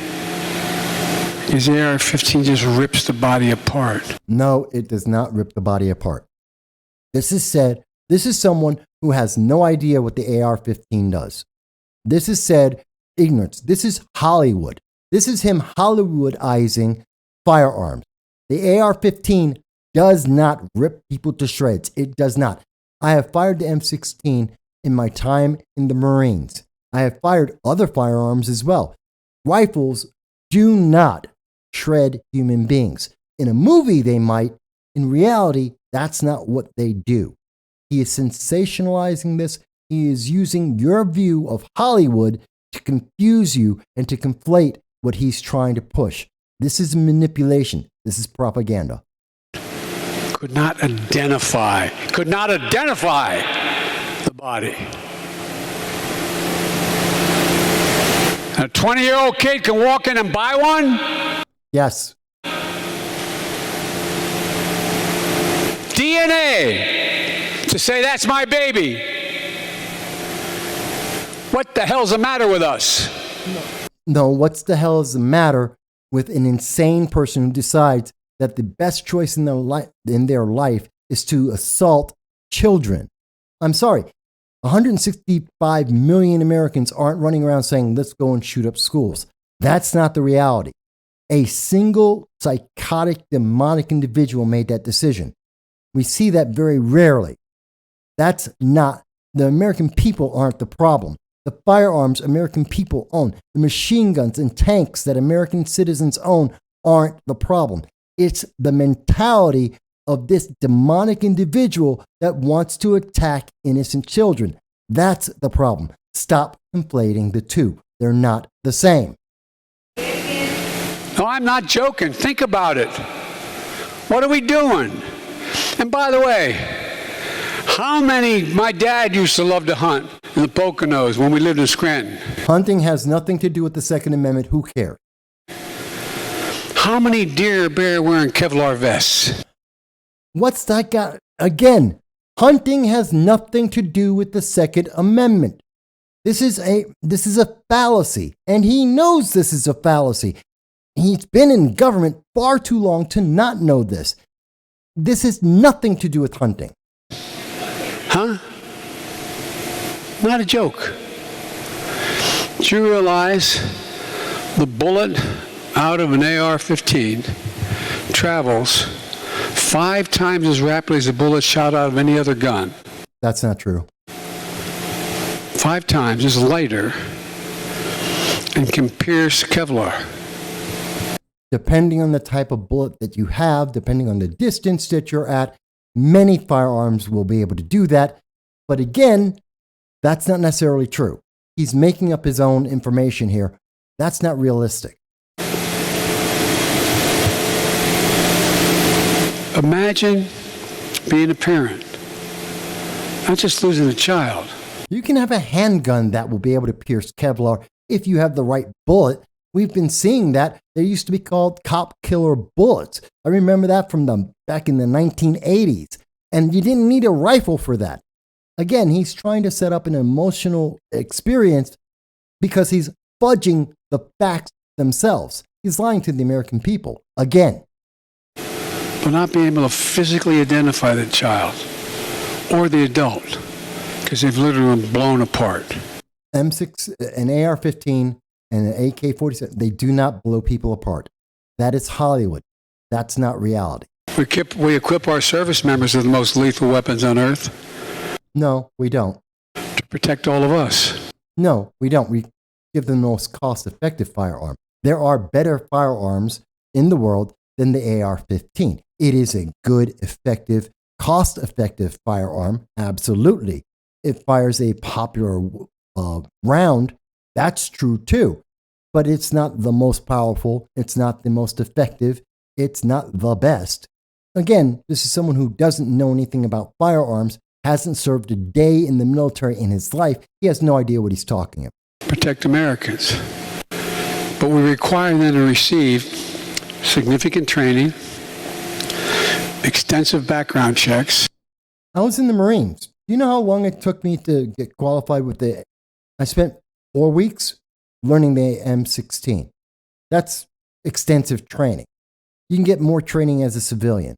In all the other branches, you get even less time than that, and they hand you an M16 and say, go out and fight other countries. That is a reality. That does happen. So I don't know exactly what he's talking about here because he doesn't know what he's talking about here. Mental health assessments. No, not really. They have to learn how to lock up and store their weapons responsibly or they get kicked out. Sort of. But we let any stranger, an 18-year-old, walk in a 20-year-old and buy an AR-15. Again, Joe Biden is misrepresenting the experience of being in the military. And it's amazing that he's coming up with these Hollywood stories and this half-truths about firearms and firearm ownership that do not match the reality in the world that the nation experiences on a daily basis. And this is all to push an agenda that will disarm people. And by the way, every single country in the world where we have seen an authoritarian dictatorship, you have seen that preceded by them disarming the people. Most recently in Venezuela, where they disarmed the public and then shot the public, as reported by the New York Times. And now the people eat zoo animals because they're starving to death and they can't fight against the government because the government already took their firearms. That's a reality. That's truth. That's why back in 1994, I took on the NRA and passed the assault weapons ban. Again, the NRA is not the one who is creating gun violence in America. That is a lie. That is absolutely misrepresentation of fact. And if you're fighting against the NRA, it's not a surprise that criminals aren't being affected and they're continuing to do what they do. You're targeting the wrong people. For 10 years, mass shootings were down. That is a lie. Professor James Allen Fox of Northeastern University did an entire study about the 1994 gun ban. There was zero difference before, during, and after the gun ban in the number of mass shootings that occurred in the United States. He is lying. That is an absolute factual lie. You can look up the study yourself. 10 years in a row since I passed that legislation in 1994 as a senator. And again, that wasn't his bill. He didn't pass it. But let's go on. But in 2004, Republicans let that ban expire. What happened? Mass shootings in America tripled. Lie. That is a lie. Tripled. It's time to ban these. It's time to ban these weapons. We did it before. We can do it again. Folks,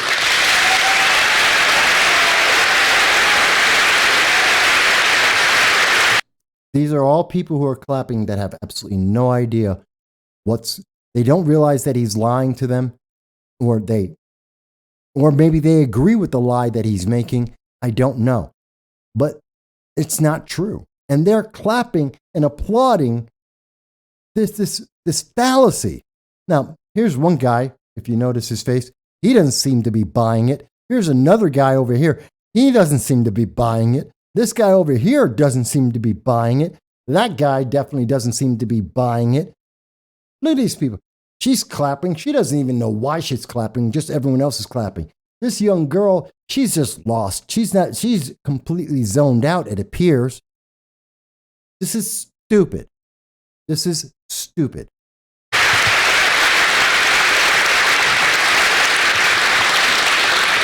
it's time to hold every elected official's feet to the fire and ask them, all right for banning assault weapons, yes or no? No. And anyone who is willing to ban a rifle should not be elected, in my opinion. If someone is saying that you don't have the right that is afforded to you by the Constitution of the United States and the amendments, your God-given right to defend yourself, if anyone says you don't have that right, you should not have them representing you, because they aren't looking out for your best interests. They're looking out for a political agenda. Ask them. If the answer is no, vote against them. Please don't listen to him on this.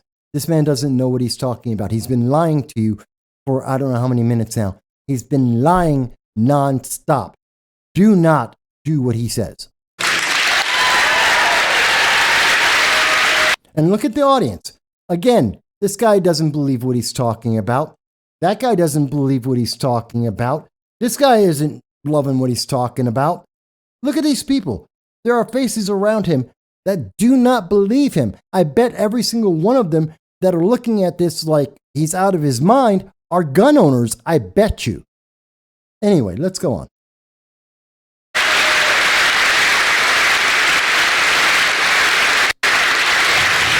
Look, I'm prouder that after 7 years, we finally have a Senate-confirmed Director of Alcohol, Tobacco, and Firearms responsible for any gun crimes. For 7 years, the other team would not let us appoint anyone to that job.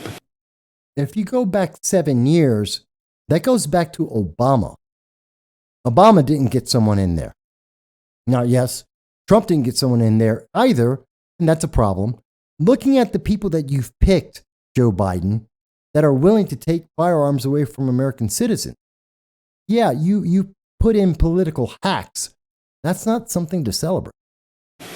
Incredibly important job to help local law enforcement, federal law enforcement, identify the ballistics, a whole range of things. For 7 years. The ATF doesn't identify the ballistics. The FBI would be able to do that. That's their job. So ballistics would go to the FBI crime lab, not the ATF. We finally got it passed this time out, barely. 7 years because they didn't want anybody in that job. That's a lot. My plan gives the Bureau the funding to hire more agents, to stop gun trafficking. And by the way, there's a lot of states that don't allow you to purchase certain weapons in the state. but just cross the state line and go buy it next door. Bring it across the state line. Keep guns out. You know what the Mexicans are, Mexico, which has real problems, causing us real problems, you know what their biggest complaint is? Can't we stop the gun trafficking across the southern border into Mexico? I don't think that's exactly the biggest problem in Mexico, nor is that their biggest complaint. I think the drug cartels are the biggest problem in Mexico. The gangs are the biggest problem in Mexico. The corruption of the government in Mexico is a problem in Mexico. The fact that the Mexican government is weak as hell is a problem in Mexico. Illegal immigrants running through Mexico to get to America is a problem in Mexico. There are certain gun dealers that are basically not gun dealers, they're wholesalers, providing the weapons to anybody who have the money. Then go in and arrest those individuals. Another part of the problem is that the federal government is not actually punishing people who have committed some of these crimes. We have 22,000 gun laws in America. The problem isn't how many laws we have, nor is it the problem of what firearms we own. The problem is government. They're trying to give us solutions to something that isn't a problem rather than being effective at what they can do and what they should be doing. So let's go on. Folks, look, we can help local law enforcement. We can solve more gun crimes if we have someone heading up, which we finally do. This organization is designed to track this kind of behavior. You mean the ATF that sent guns into Mexico? Do you remember that? Because you were in the Obama administration when they authorized sending firearms and selling them to gangs in Mexico, and they lost the guns. American border agents were killed by those guns that they lost. That was Operation Fast and Furious. Do you remember that? Because you should. Finally, my plan invests in crime prevention programs that help keep young people from getting in trouble in the first place. These plans don't work. Under my plan, communities can, one, provide after-school and summer job programs they get paid for, more access to mental health and drug counseling, more social workers and housing to keep people off the streets instead of when they get out of jail to get $25 on a bus ticket and end up under the same bridge that they're under. You know what? Ex-cons, entirely different subject, different kind of solution. Helping the kids stay active, fantastic. More importantly, let them work. Help them get jobs. That will help them. But after school programs, I have nothing against. That's all fine. But that's not enough.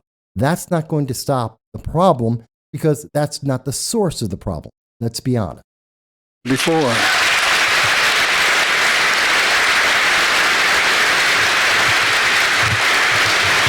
This will help prevent crime, get young people to pick up paychecks instead of a pistol. At the same time, we need to help people getting out of prison successfully re-enter society so they don't get in trouble again. If you served your time, you shouldn't be deprived of being able to, if you've served it, you shouldn't be deprived of being able to get a Pell Grant to go to school. You shouldn't be able to. Sure you shouldn't. It's called a punishment. It's a penalty. You committed crimes. And in particular, he's talking about felonies. So if you've committed a felony, yes, you should be punished. This is a disincentive to commit crimes. So what? We're going to reward them and say, hey, it doesn't matter what you do. We're going to let you out of prison like John Fetterman wants. And to reintroduce, you have no penalty. You can vote. You can go and get government aid. You're just back to square one. We just forget about the fact that you committed the crime. No, I'm sorry. We need more punishment. To get a degree, what's the best thing you can do? Make them productive. They should get access to good jobs where they can earn a decent living.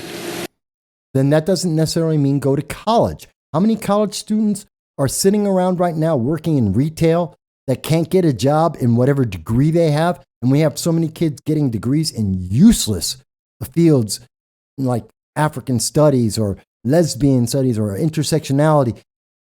Let's focus on how about we teach them trades like to be carpenters or electricians, plumbers, welders, jobs that actually help the infrastructure of America. I'm all for that. I believe in having more Americans working in those fields than trying to be another professor teaching African studies or intersectionality, which isn't going to help anyone.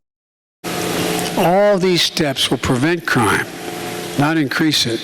Let me close with this. No, they won't. None of these steps are actually, realistically, he's mentioned maybe one thing that will help to stop crime. Maybe.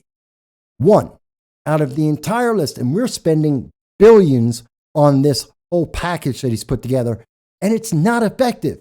It wasn't effective in 2013. It wasn't effective in 2018. It's not effective today. It's never been effective. And that's the reality, because if it was effective, he would have spent this time quoting actual numbers, quoting how effective the gun control laws were before. He hasn't, because he can't, because this isn't factually true. A safer America requires all of us to uphold the rule of law, not the rule of any one party or any one person. Let's be clear.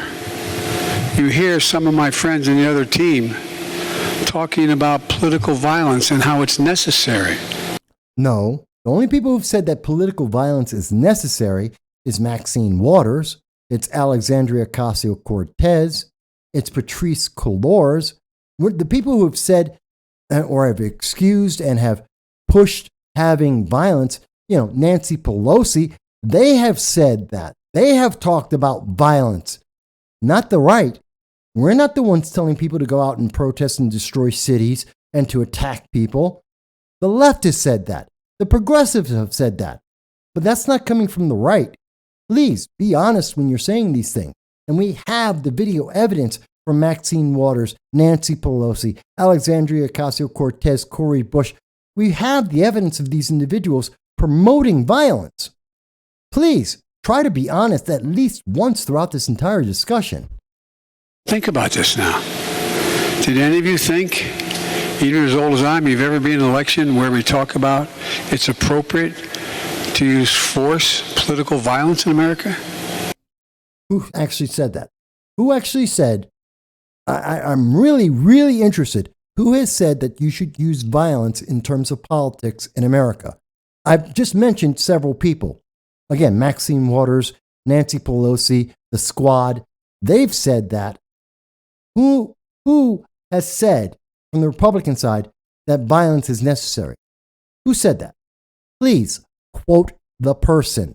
Please provide us that source. It's amazing that these generalizations, these stories he makes up, he never cites any sources because they're not real. It's never appropriate. Never, period. Never, never, never. No one should be encouraged to use political violence. None whatsoever. And look, if we're in a situation where, to this day, the MAGA Republicans in Congress defend the mob that stormed the Capitol on... The MAGA Republicans. What does MAGA mean? Make America great again. What's wrong with making America great? Okay, Republicans, conservatives, libertarians, Democrats want to make America great. That's not a bad thing. But he's trying to make you think it's a bad thing. That make America great again Republicans are bad guys. Who doesn't want to make America great? If there's a politician of whatever party that is either elected or as a candidate and they don't want to make America great, do not vote for them. I don't care what party they're in. If they don't want to make America great, you shouldn't elect them because they're not looking out for you or America. So when he says that, he's being absolutely disgenuine and dishonest with the American people, trying to demonize a whole half of America, 70 million people who voted. do not have a problem with making America great. He is absolutely misrepresenting American people and our nation. Sixth, defend them. You all saw it. Oh, yes, I did see it. I did see police officers allow American citizens to enter into the halls of Congress. I did see some people break windows. They should be arrested. They should be convicted. And they are being. In fact, they're being harshly punished. I also remember seeing just a couple of years ago, matter of fact, just earlier this year, seeing Americans who are rioting and destroying cities.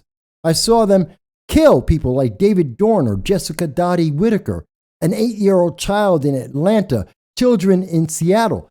Yes, what about those people those charges disappeared? Those people were allowed to go free. There is a misrepresentation of justice in this nation, and it's not because people want to make America great. It's because some people don't want America to be great. That's the honesty about it. I don't care how frustrated you are. You know, when I showed up, one of the things I learned as president, even though I'd been vice president for 8 years and done a great deal of the foreign policy for the administration. Yes, we know how good his foreign policy is. Saudi Arabia didn't want to talk to him, and he went months without them saying a word to him until he ran to them. Let's see, Afghanistan ran with his tail between his legs and funded the first terrorist army in the world. Let's see, Ukraine. How many Americans, tens of thousands, are stranded in Ukraine at this moment? And the government, the State Department under Biden administration is saying, just figure your own way out of there. China doesn't respect him. Russia doesn't respect him. North Korea doesn't respect him. Yeah, he's really good with international policy. I showed up at a meeting of the major democracies called the G7. And I sat down. It was in England. And I sat. Was that the G7 meeting where Macron, the president of France, was wagging his finger at you? Was that the G7 meeting when you were walking around lost and Jill Biden had to come and get you and drag you back to the offices you were supposed to be at? You were standing in front of members of the press at that time.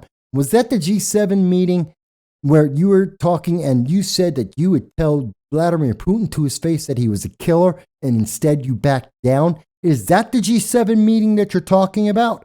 I sat down for this 3-day conference and I said, America's back. And Macron, president of France, turned to me and said, for how long? No, I doubt he said that.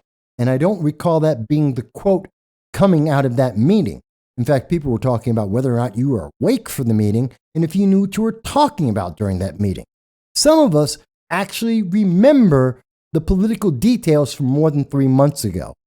For how long? They made a discussion with Schmidt and all that. I mean, just for how long? What was that stuttering thing? What was that? And one of them said to me, imagine, Joe, if you turned on the television in Washington, D.C., and saw a mob of 1,000 people storming down the hallways of the parliament. We did see many times that BLM in Washington, D.C. was running rampant, burning down a church in Washington, D.C., that they were rioting in Washington, D.C. We've seen that many times. Many times. You just don't want to talk about it because that's in favor of the left. BLM, Antifa, that's a wing of the far left, your own party. So you're being disingenuous. Down the doors, trying to overturn an outcome of election. Nobody was trying to overturn an outcome. The FBI itself, in its investigations, determined that there was no organized attempt to try and take over the government. Some of us remember the news stories and the coverage from that time. And killing several police officers in the meantime. They did not kill. The only people that died from January 6th were 4 citizens. Not one member of the police died because of January 6th. 4 citizens, including a woman who was unconscious and was being beaten over the head as she laid on the ground by Capitol police officers. There was a woman who was shot with police officers right behind her.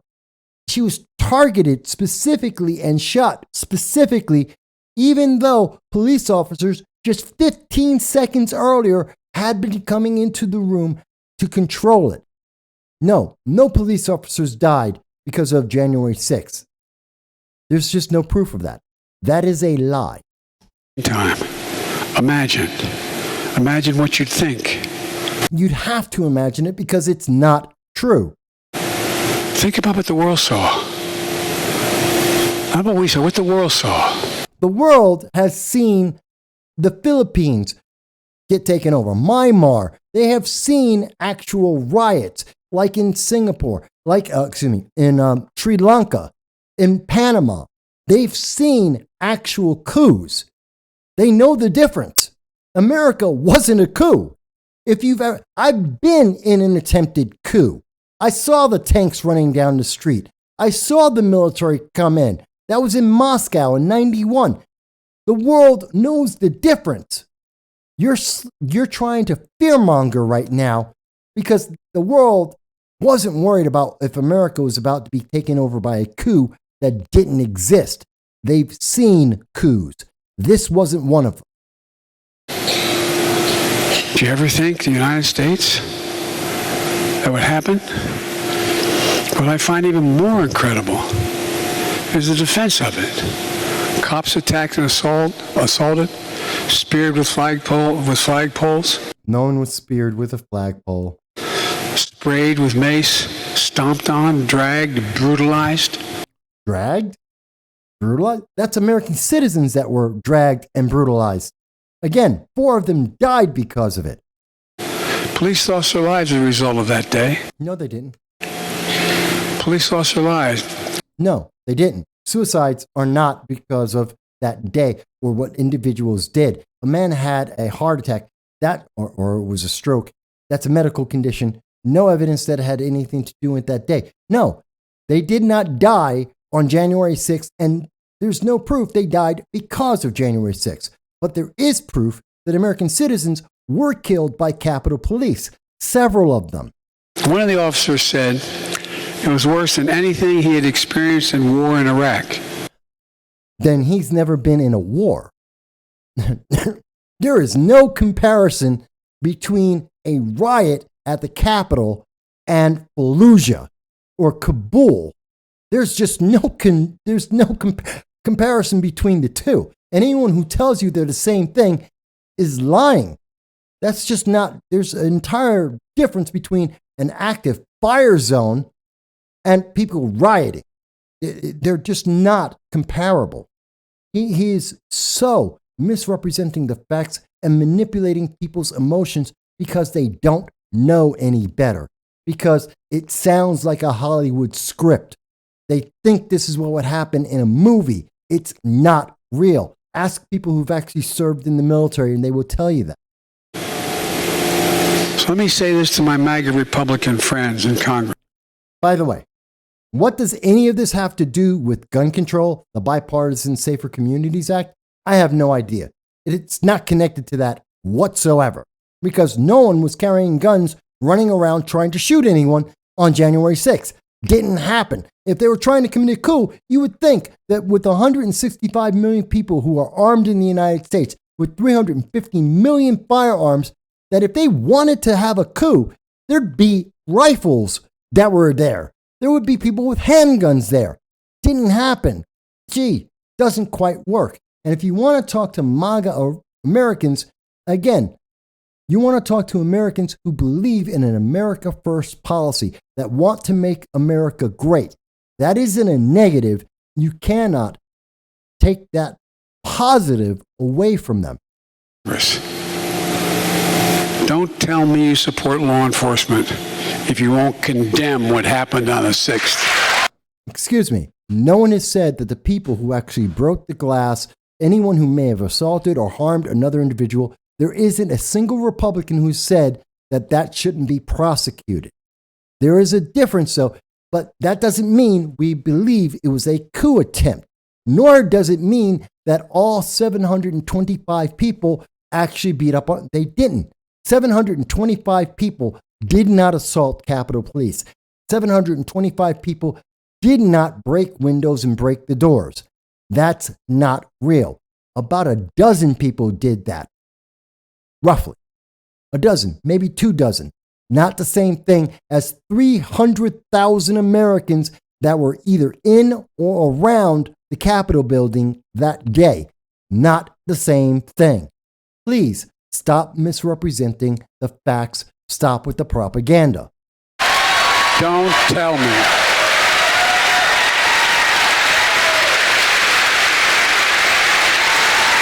Can't do it. Yes, I can do it. I am doing it. You're just not listening. For God's sake, whose side are you on? America's side. I'm on the side of America that believes in America first. I believe in having an even hand on justice. I do not believe in having a 2-tier system where Paul Pelosi gets to walk away free and clear from something that any other American citizen would be in jail for. I don't believe in allowing American citizens to get away with dumping a gun in the back alley behind a school that they shouldn't have been legally able to obtain.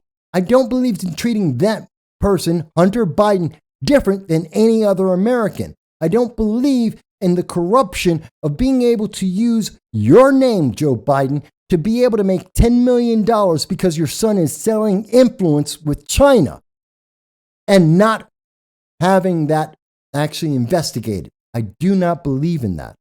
So yeah, there's a difference in the way that we see an America First policy. I'm talking about America First and people being treated equally. You're talking about a political bias that's advantageous to you maintaining power. Not the same thing. Whose side are you on? Look.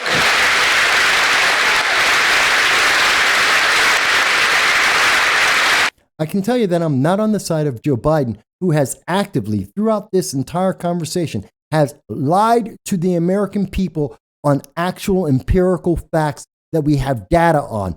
Why would I trust him? Why would I support him when he actively lies to the American people? How about this? It's on the anniversary. In 2 days, we will have the 1-year anniversary of Afghanistan, where thousands of Americans remain abandoned by the Biden-Harris administration. And he will not mention their name, and he has not rescued these people, even as he lied to the American people, saying that there was just 98 people left. And we know that we've brought back since that time over 800, and that there are thousands that continue to be there. I do not trust him. He is a liar, an empirical, factual liar. Why would I trust him? You're on the side of a mob or the side of the police. You can't be pro-law enforcement and pro-insurrection. Well, let's see. It wasn't an insurrection. It was a riot. You can say it was a riot or a protest. Okay, but not the same thing. But guess what? It also wasn't the autonomous zones that we saw across America in 2020 all the way into 2021. Not the same thing. That's okay, but this protest was bad. I'm sorry. There's something wrong with the way that you are looking at America because you're looking at it with a political bias. You can't be a party of law and order and call the people who attacked the police on January 6th patriots.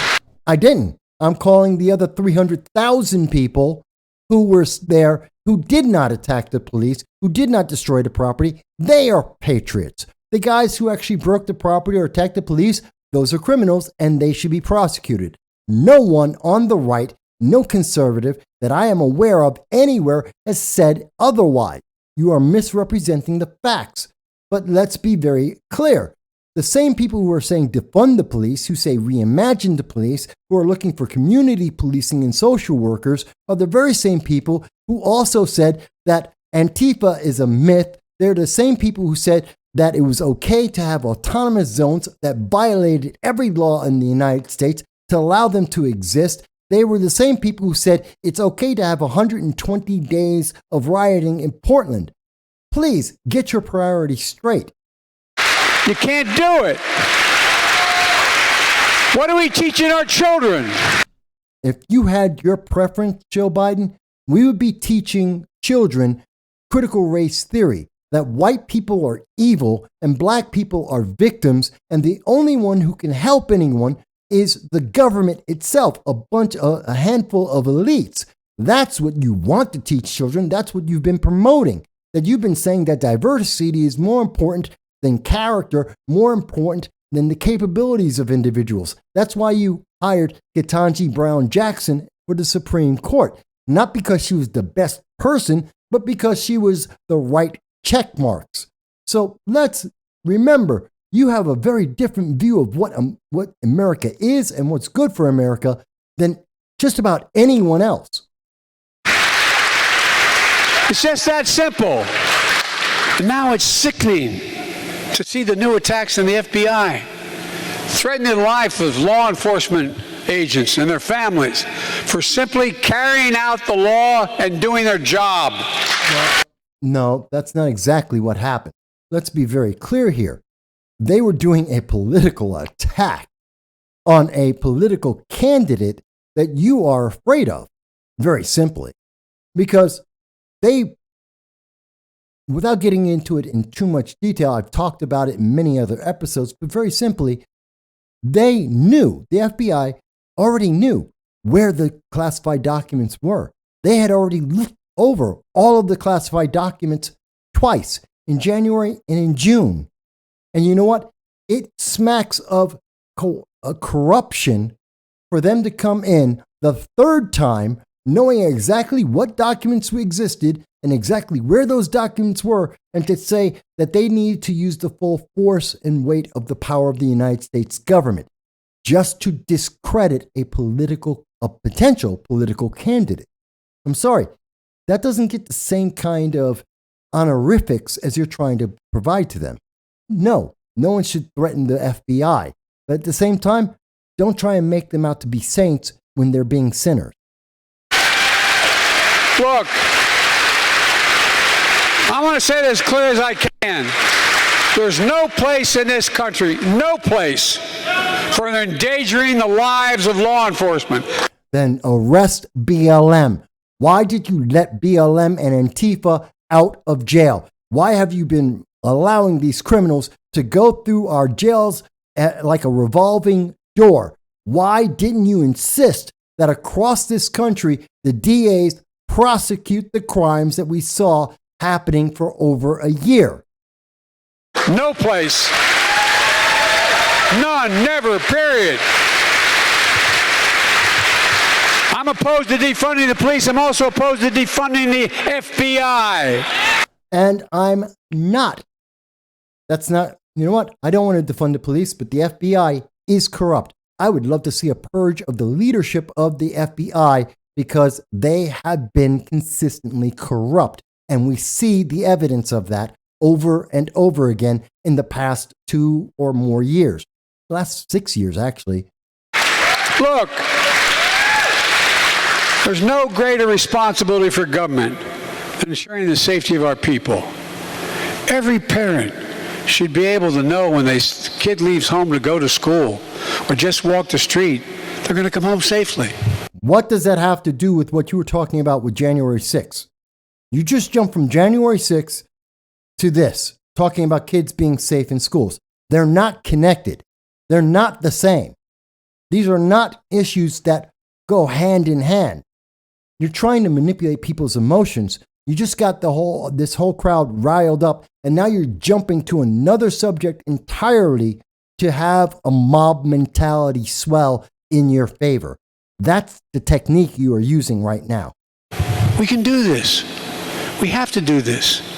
We just need to remember who we are. We are the United States of America. Says the man who is trying to diversify America, that has said repeatedly that people who are unvaccinated aren't being patriotic. A man who says that if you do not obey what he says, that you are the problem. a man who has helped to divide America, not to unify it. Gee, isn't that interesting?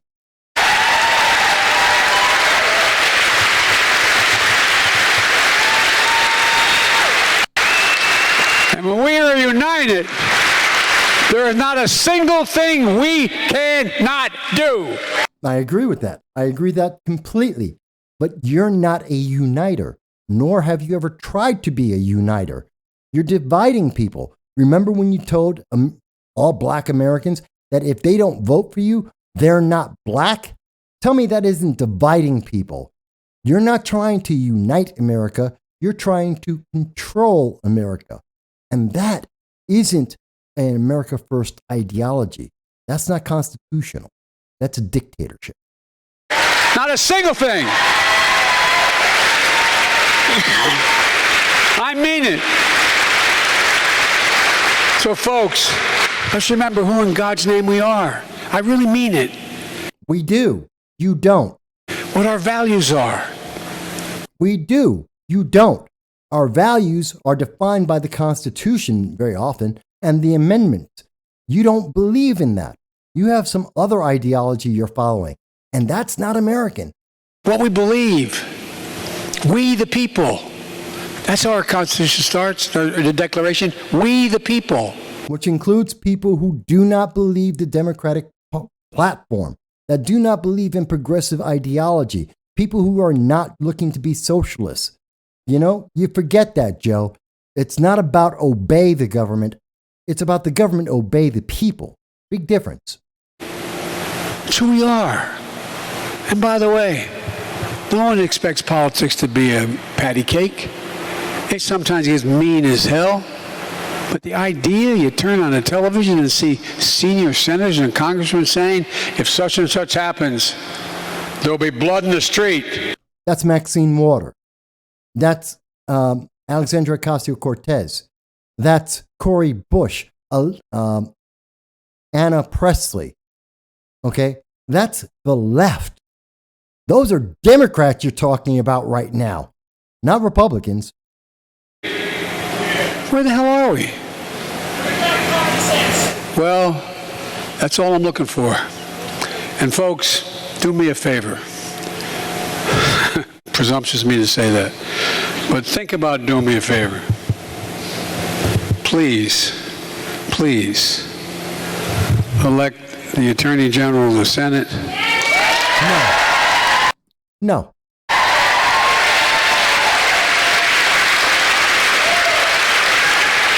Elect that big old boy to be governor. No. If they're supporting the things you have lied about today, no.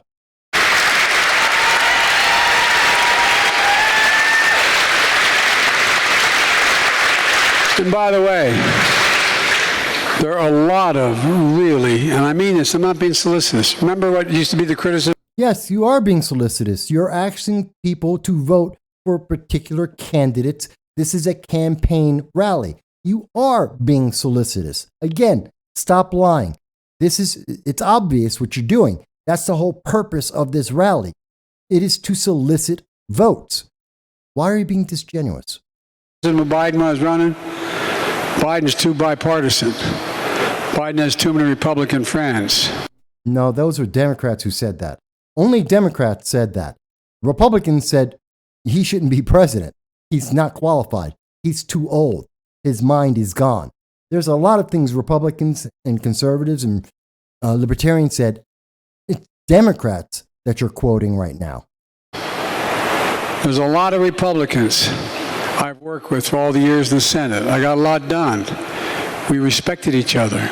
When we disagreed on principle. We then went and had lunch together. Not a joke. That's a sad thing then.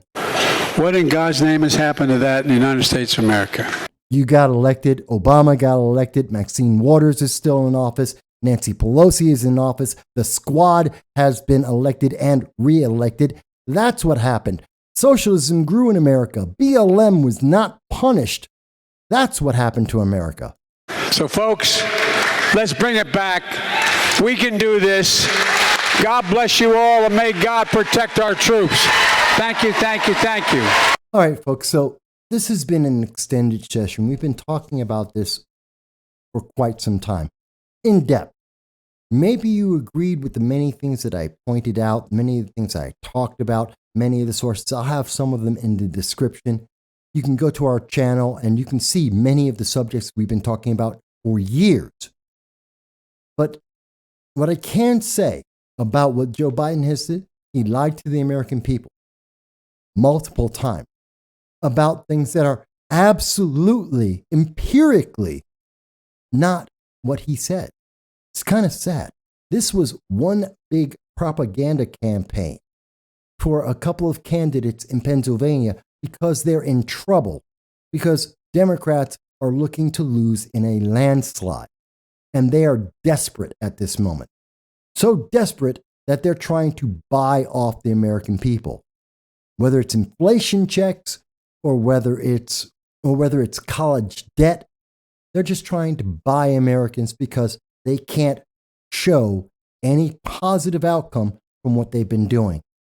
But maybe you think I was unfair. Maybe you thought I was incorrect. I look forward to hearing what you have to say, because unlike Joe Biden, unlike the Democratic Party, I believe in a full discourse, a conversation with you to hear and to learn and to better be able to see America grow in the future. We also look forward to seeing you every Sunday at 2:30 p.m. Eastern Standard Time when we do our live stream with you. I thank you for your time today, and I hope you have a great evening.